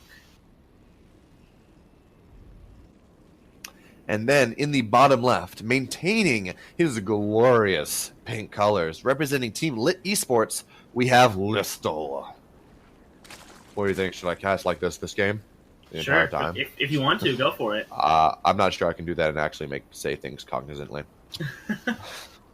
What was that word? What? I don't know. It's below the scope of human hearing. You know, it's subsonic. Anyway, ultrasonic. For Listel. Looks like we're gonna have a Reaper out here for Monk as gas comes up, and we have the racks before anything else. Yep, and just pretty standard for both players. So the question, finally go down. Yep. Sorry? The question becomes this game whether Listel goes back to the thing he slapped Blaze with and slapped Monk game 1 with, or whether he's going to play a different style. Because I feel like that Lurker style is maybe not something that you can do every game because it's just so it's strong if you get there, but it just feels so easily counterable. Yeah, and even if you get and even if you get there, as he was saying in chat, drop skillet. Like you have Lurkers across the map. You don't have stuff to kill drops, right? Like drops, and you have to invest so much into that Lurker tech, and then getting that critical mass of Lurkers. Yeah, Lurkers are expensive too. And Monk, especially as a player, loves his drops. We haven't really seen it too much from him because it just hasn't gotten to that point, or there hasn't been openings. But you have to always be wary of when he's going to get that drop in. Yeah, definitely. So we have a second guest coming up and a factory for Monk. Now, I think this is the time he should go proxy starport. It's not going to happen, but I think he should do it. I think he definitely has to.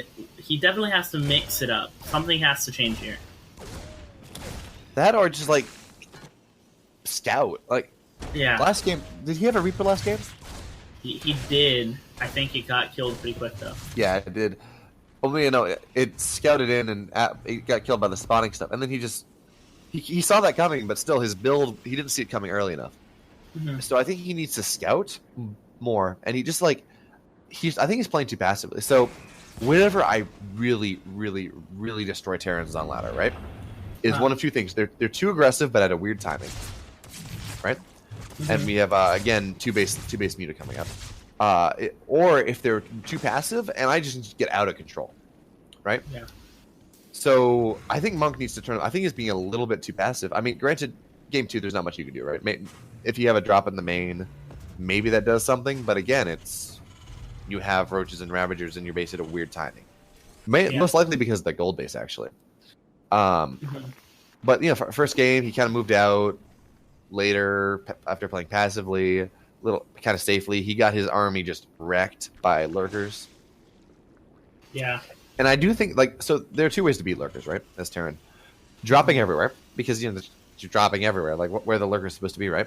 Or tanks, because as I was saying in the first game, tanks outrange lurkers. Yeah. And if you can set up those battle lines in the right spot, then eventually the Zerg will have to push into you, and you're just ready for it. And even Tankovacs, right? Mm-hmm. You can attack with that. You don't have to set up a battle line. You can actually build tanks and go. So we have a Liberator coming up, multiple Widow Mines for Monk, and we have. So it appears Listel has learned. Oh, good. He's gonna get everything. That's massive. No, that's map really control good. is no longer available to Monk. Where was it going? So Listel appears has learned from his first game where Monk kind of did an early drop, and he has built spores at kind of popular Liberator locations. Mm-hmm. Especially now seeing this Liberator, that makes sense. Yeah, and this Changeling getting nice full scout of whatever his Overseer didn't. Ooh, okay. Yeah, those lings. I enjoy the color of that red paste. It's like almost the color of Listel. Yeah. Little redder though. Third base coming up for Listel, still ahead despite the 2-base Muta, still ahead of Monk. But I think Monk does Monk have a third command building? No. No. So I almost want to say Monk is going to attempt a kind of 2-base push, like I was talking about. That just really punishes you for doing this Muta into Lurker style. If these Widow Mines can get burrowed in good positions, it could definitely work. Especially if they get on the ramp. Mm-hmm. That you just can't reinforce, right? Although he does see it. He sees almost everything. But the question is, I'm not even sure whether so he has 6. He's supply blocked. Step 1. Okay. No, don't. You need to kill them. Oh. Okay. Wow, that was okay. That really was smart. close. So he sacked the queens. Yep. In order to get all the really good play. But I'm Monk not sure needs whether to take out that spine. Ooh, transfuse already. I'm still not sure whether he's going to have enough. So lings are coming up. How many mutas are does going he have? across the map now? He has 4 mutas, right? He can't fight with us. Oh, good. Well done. Well done. He's going to clean this up. Friendly fire is imba. But that did do significant damage. Listel's only up for 4 worker supply. And now we have the Hydra Den coming up. And I expect a counterattack coming across the map from Listel. It's not going to find anything, though. Because Monk is on 2 bases. This is very much a 2-base all-in. Or even if you don't want to call it an all-in, it is 2-base and then he's like a lower income attack because he's going to go. But he's building a 3rd. So I don't know whether with building a 3rd he's done enough damage. I'm surprised. Okay, there we go. Oh, nice. Good hits. Oh, that hurts. He has 2 mutas left. Yeah. And a drop in the main. Yeah, 2 Widow Mines burrowed. And Lurker Den's not up. We have 2 mutas. Lings are on the way, but he may lose this base. He's denying mining at both bases. Okay, this base is dead. Yeah. Right? He loses the main this hatchery. Base is dead. He may lose his Hydra Den. He uses the Broodlings to proc those Widow Mines. That was a really nice play. Mutas are dead. He loses the mutas. Lings are never going to kill us in the show, right? Well. It's not going to work. Yeah. Yeah, this is... Now he backs off. This is... okay, so Listel needs some way to come back because this is almost game-winning damage. And Monk has 2 more medevacs moving in right now. Yeah, They get and seen, okay, but like, what is he gonna do? yeah, I mean, Lings are not going to work against +1 Stim Marines, right? That's just And not he's- going to work. Yeah, and he's drawing the army over to the 3rd. What little army there is. Yeah, we have 7 here's the Hydras on the drop. way, but 7 Hydras on the way, but that's not going to fight 2 medevacs worth of units. Yeah, In fact, the spine is uprooted right now. The spine isn't even burrowed. Yeah, there we go. GG. GG. Yeah, Well That done is by what- Monk. yeah. I think if you're going to go lurkers, A, the person has to like have never seen it, not know what to do, or B, you have to have some traditionary tech. You got to have roaches. You got to have something Yeah, because there is just that timing window where it's not going to like it's just not going to work. You just get easily killed. yeah. so- Just This is Listel's first map loss of the tournament, and one thing we don't think about when we're talking about how dominant they are, or whatever, is Listel still needs to win, and he hasn't dropped a map this tournament. So not only is there the skill, whatever, there's the whole just mental game of losing games and then having to come back and like second guessing yourself, which you don't think about in pro games, but certainly they're in pro games, especially in amateur with these people who some of us have experience playing CTL for years, some don't. And even then, the individual tournaments are few and far between. There's like the CSL, Yeah. and then there's some occasional stuff, and that's it. So just the experience of being up 2-0 and thinking you can just win it, and then losing a game, you see. I mean, the reverse all kills are not the rarest thing in the world. yeah, and like, especially like losing a game in a series is one thing, but losing your first map in an entire tournament to this guy that lost to someone you beat. This guy be a that little you shaky. slapped aside, like Yeah, not only that you beat, you slapped this guy aside the first 2 games. yeah, like just brutalized him, and then now suddenly he does the same thing to you. It's like, make you shake in your little Zerg boots, you know? Never know. Yeah. So the score is 2-1 if you're just joining us. Yep, and Listel I versus go Monk. ahead. Sorry, I go appreciate ahead. the chat though. According to our chat, the only way to win a Zerg is to all in to win. I'm not quite sure that's true, but you know. You know.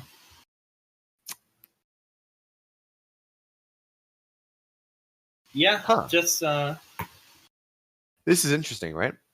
yeah. So apparently, Listel was a top tier in a Zerg. Not only like a good Zerg, but apparently like, top tier in North America during during early Wings of Liberty. Huh. That would I mean, explain I why guess he that- can keep his form. I guess that explains like he doesn't play for years and just comes back and beats everyone. I mean, I wish I could do that, right? Just like, Yeah. I haven't played for a couple months. Let me beat everyone. I think it would have been perfect if he had gotten into IEM as well. He's just like, oh yeah, I haven't played in a few months, years, you know. I haven't played in years. Yeah, I just stomped Scarlet. I just Yeah. stomped Jon Snow. I just beat Puck. I just beat Huck. It's like, yeah. Yeah, they're like, wow, that's really impressive. Well done. I mean, it's not really a big deal. I haven't played for a few years. I probably could have done better. What? Humble Listel. Yeah. Man. So now we're loading into Laralac. And Laralac, despite it being a 4-player map, is a very short map. Yeah. And we've seen Listel, not shy away from all inning at weird timings, no less, which is, very important when you're dealing with this. So you have this weird timing, and it's a short map. And the one difference, though, is they got rid of the Rock Tower on the Mhm. 3rd. It's now, But- just... So, Just, yeah. In the bottom left, winning his first map, and taking the first map off Listel this entire tournament, it is Team Unrivaled's Monk. oh, and in the top left, we have our pink Zerg, representing hope, representing freedom, representing the Zergy Ray. We have Listel.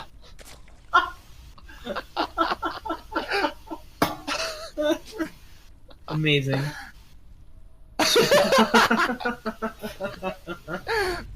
Anyways, we have relatively standard openers coming up for both players. I think unless Listel does something weird in proxy Yeah. match, However, he is drone scouting. But yeah, he's He just did going that the for last time he standard played on natural. this map too. Makes sense. It's a 4-player map. Don't want to get Yeah. killed by something stupid. And he's just going for 17 hatch. I think it was 16 or 17 hatch. And drones behind it. Eventually, there we go.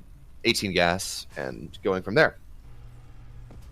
So this appears to be standard, which has been working for Listel, honestly. Like, standard into the mid game. I mean, he lost that one game because he told Monk how to beat it. I'm not sure Yeah. whether Monk actually beat it. If feel Listel like- ends up losing this series, it's going to be because he told his opponent how to beat him. Yep.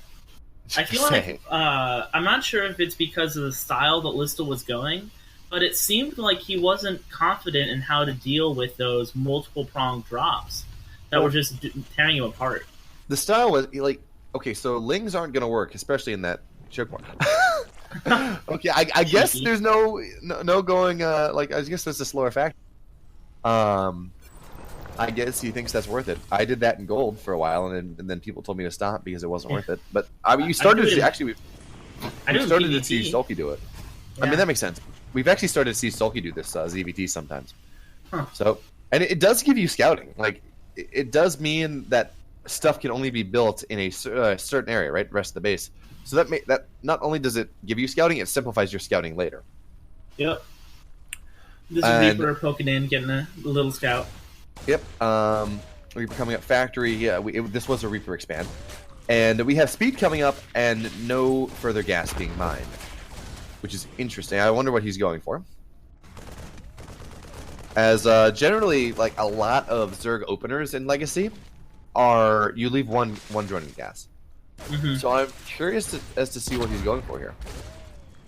Yeah, maybe Really? like I've seen some Zergs do like a 3 hatch into a Speedling flood that just brutalizes bases, but Honestly, Listel doesn't seem to be that kind of player. Yeah. Plus, Speedling floods were a lot. Okay. Anyway, Speedling floods were a lot more effective on this map before the rocks got changed. Yeah. Anyway, third base coming up, and we have a tech lag coming up on the factory. Despite the barracks lifting off, and I thought we were going to Helens, we're not. I'm going to assume this is going to be tanks. Yeah. I have the Reaper coming in, getting a good scout, seeing no lair on the way from anything, but is going to trade his life for it, and that extractor finally goes down. Such Almost scouting. 2 much minutes win. after. That's value. He just okay. So we have a lot. How many speedlings is this? 20 speedlings coming in, right? That is a lot. He's not going to be able to with this bunker though. It's not going to get much done. And it's not like there are banelings or something, and he could banling bust. Although that would be effective at this point in the game. Yeah. But he can just run around and hope. Okay, well he can kill mules. That's good. Killing the fresh mule. He Okay. does get the surround. No, he's not. Yeah, no. Short-lived So- victory. Yeah. I thought he was going to be able to deny surface area, but he didn't. Yeah. But we do have a small worker lead. We have roaches coming up. No lair in sight. Of one more gas, so this can be 2 gas. And he's mining fully from the first one again. Yep. Tank is And out. dual and elo siege. chamber. So if I was to guess, I'd say he wants to go into a Roach Ravager mid game. But this is a weird way of going about it, or at least from what I've seen when watching people play, from playing myself. However that works. I don't know whether this... it's going to be interesting to see how this works. As a side note, not a single worker was killed during that Ling run by. Not a single one. Anyway, third base coming up for Monk, and that is going to be scouted immediately. And just more drones coming up for Listel. He's getting +1 armor, and he should get +1 attack as soon as he has 150 gas, would be my assumption. And in the meantime, we're just going into a macro game, a mid game. Spores coming up, Plus just in one case Terrapin of on the way. Liberators. We should see +1 attack anytime now. Lair coming up, and a tank drop is going out to, I assume, clear Lings, clear vision, maybe clear up some creep. Certainly not, be left out there to a Roach Ravager attack like what happened to Blaze. Yeah. Learn from the mistakes of your peers. Yep. Static D coming up for Listel. And one thing to note, the natural and third are not connected by creep. Which Very does true. mean that if Monk really opens the taps on drops, it's going to be difficult to deal with. Now, I'm surprised that Listful got 2 Evo Chambers, right? Uh-huh. And He's he only only using is... one. Yeah, exactly. Yes. So that is surprising. We have another drop coming into the natural as the Tank Evac goes away from the third. However, there is a Spore trying to changing where that's going to be, and these Lings should be able to clean stuff up as they drop. So good defense there. Now it's going to go into the main where there is another Spore. Tank Evac, however, is going back into the third to try to get some damage done, but there are Lings there, and they should be able to... And the Tank Evac's not damage. dropping. Medevac gets cleaned up. Medevac was killed? No, Medevac... Yeah, Medevac was taken out, too, by the Spore and Queen. Yeah. So that is... Things are not going well for Monk right now. However, Listel is banking a lot, and he is going straight to Infestation Pits. Okay. I'm really curious what he's planning here. I want to say he's rushing to Hive. Yeah, But that would be my guess as well. that's not... Okay, so we have tanks coming in. These Lings need to go and surround it. Otherwise... There we go. A tank picks up, though. Barely any damage taken. And I want to... Like... This is such a... You can't hold a full-on Terran push with just Lings. Yeah. I don't... Like... Unless your micro is godly...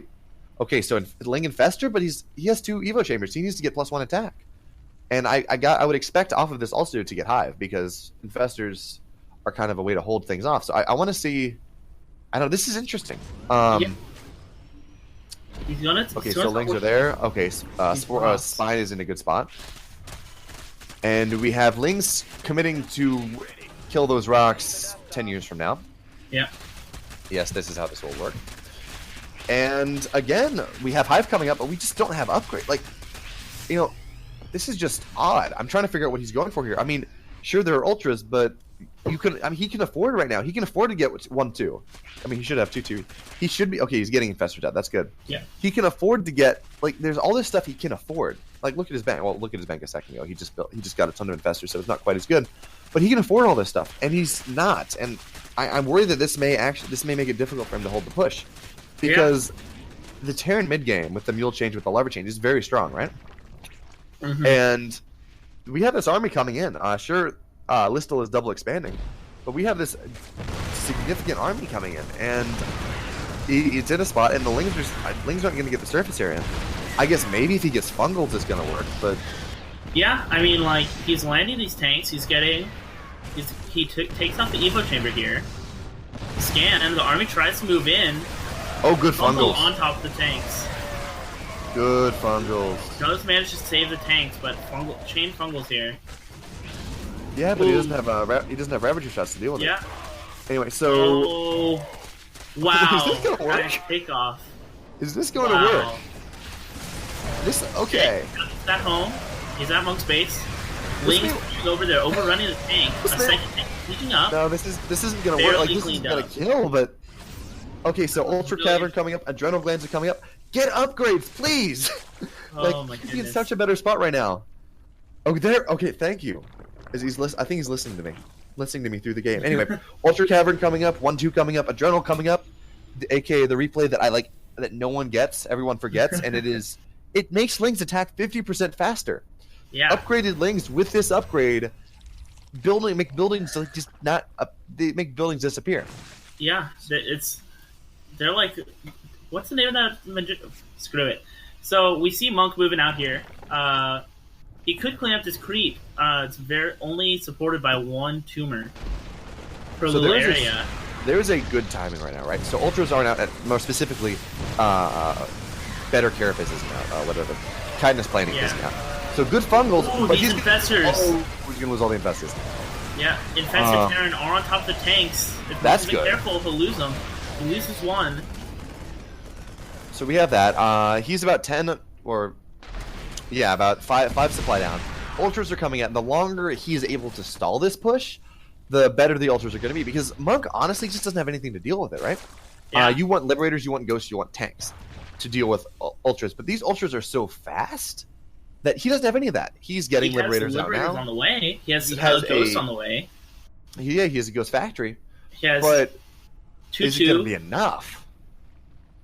I'm real worried for Monk here. I mean, This here comes anti-timing, the though. engage. These Ultras are going to take Ooh. so much more damage than they need to. So 1 tank's down. Monk has to And be real careful not to get all these Medivacs fungled. Like, he has He really does. 5 Medivacs just sitting here, not coming So, home. even army supply, and we're going to have Ultras be unkillable in T-minus 5 seconds. Or whatever. Yeah, there we go. Monk still Ultras has 5 are now medevacs chilling outside unkillable. Listel's base. And Listel is mining off of a lot. He's ahead in economy, and these Ultras are just going through. You can kill everything. That's brutal. So I think I was talking earlier about just like the logic behind, not getting attack upgrades when you're going Ultras, Yeah. and I was talking about getting ranged upgrades for your Roach Ravager, and just Ultras being good despite that. But he has no army to deal with. Oh, I didn't know that could actually happen. That actually hurt that hurt though, because the Ultra can't get through. Ultra pathing, it's typical Ultra pathing. Anyway, but Monk just doesn't have an army to deal with this. Like, he's in the base, he's on the production. This is game over. I think this is, and this Man, is weird too. Like, this was really close and a really weird game. GG to Listel. Congratulations to Listel. He wins the No Name Weekly number 2, 3-1. I would like to take credit for actually having an accurate prediction. Yeah. And he wins McDonald's for the evening. Yeah. Congrats to him. If he orders off the dollar menu, he wins 5 McDonald's. or a foot long. One without dropping a map. No, he dropped a map. Wait, I meant with only dropping one map. Okay. That's ridiculous. Well played. Yeah. And interesting. I'm gonna have to steal that lurker style though. I think I'm gonna edit it though. Yeah. Oh, Listel's not even getting the money. Not even taking the money. He says, "Can you give the $5 to Monk or Blaze? I don't even have a PayPal. Or just save it for your next tourney for $10 prize pool." And now Monk's like, Blaze can have it. We're like, we're just gonna pass this money down the line until it's like the first loser, Yellow Star, is gonna get it. They can just give it to the casters. I mean, I wouldn't complain, but yeah, it looks like we're gonna roll it over, and it's gonna be a super week next week. We're gonna have it $10 on the line. Oh my god! Well, guys, thanks for tuning in to the No Name Weekly, run by TV Ham and sponsored by the Chobo Team League. If you want to join the Chobo Team League, go to choboteamleague.com and sign up, and you can join one of the many awesome teams if you're gold to diamond. Aye. Or you could join as Masters too. Because as you can see, there are tournaments for Masters as well. But the point that must be made, if there's any team you're going to join, you must join the team with the fantastic Scottish accent. And we don't even have Scottish accents. We have German accents on the team too. But the Scottish accent is by far the best accent. I'm just saying, Team Unrivaled has actual Germans, so... So do we, actually. We have an EU team. Damn check and mate. All right, I gotta leave before I embarrass myself. All right. All right. This is Beowulf and Coltarin signing off for the No Name Weekly, where no one has any names. I don't even know what we were talking about with Monk and with Listel. We just made those up. No one has any names. It's the No Name Weekly. And in fact, there is no Chobo Team League. There is a team league. There's just no names. What? So, thank you for tuning in. Hope you enjoyed the cast. If you're interested, come play on the team next week. And bye for now.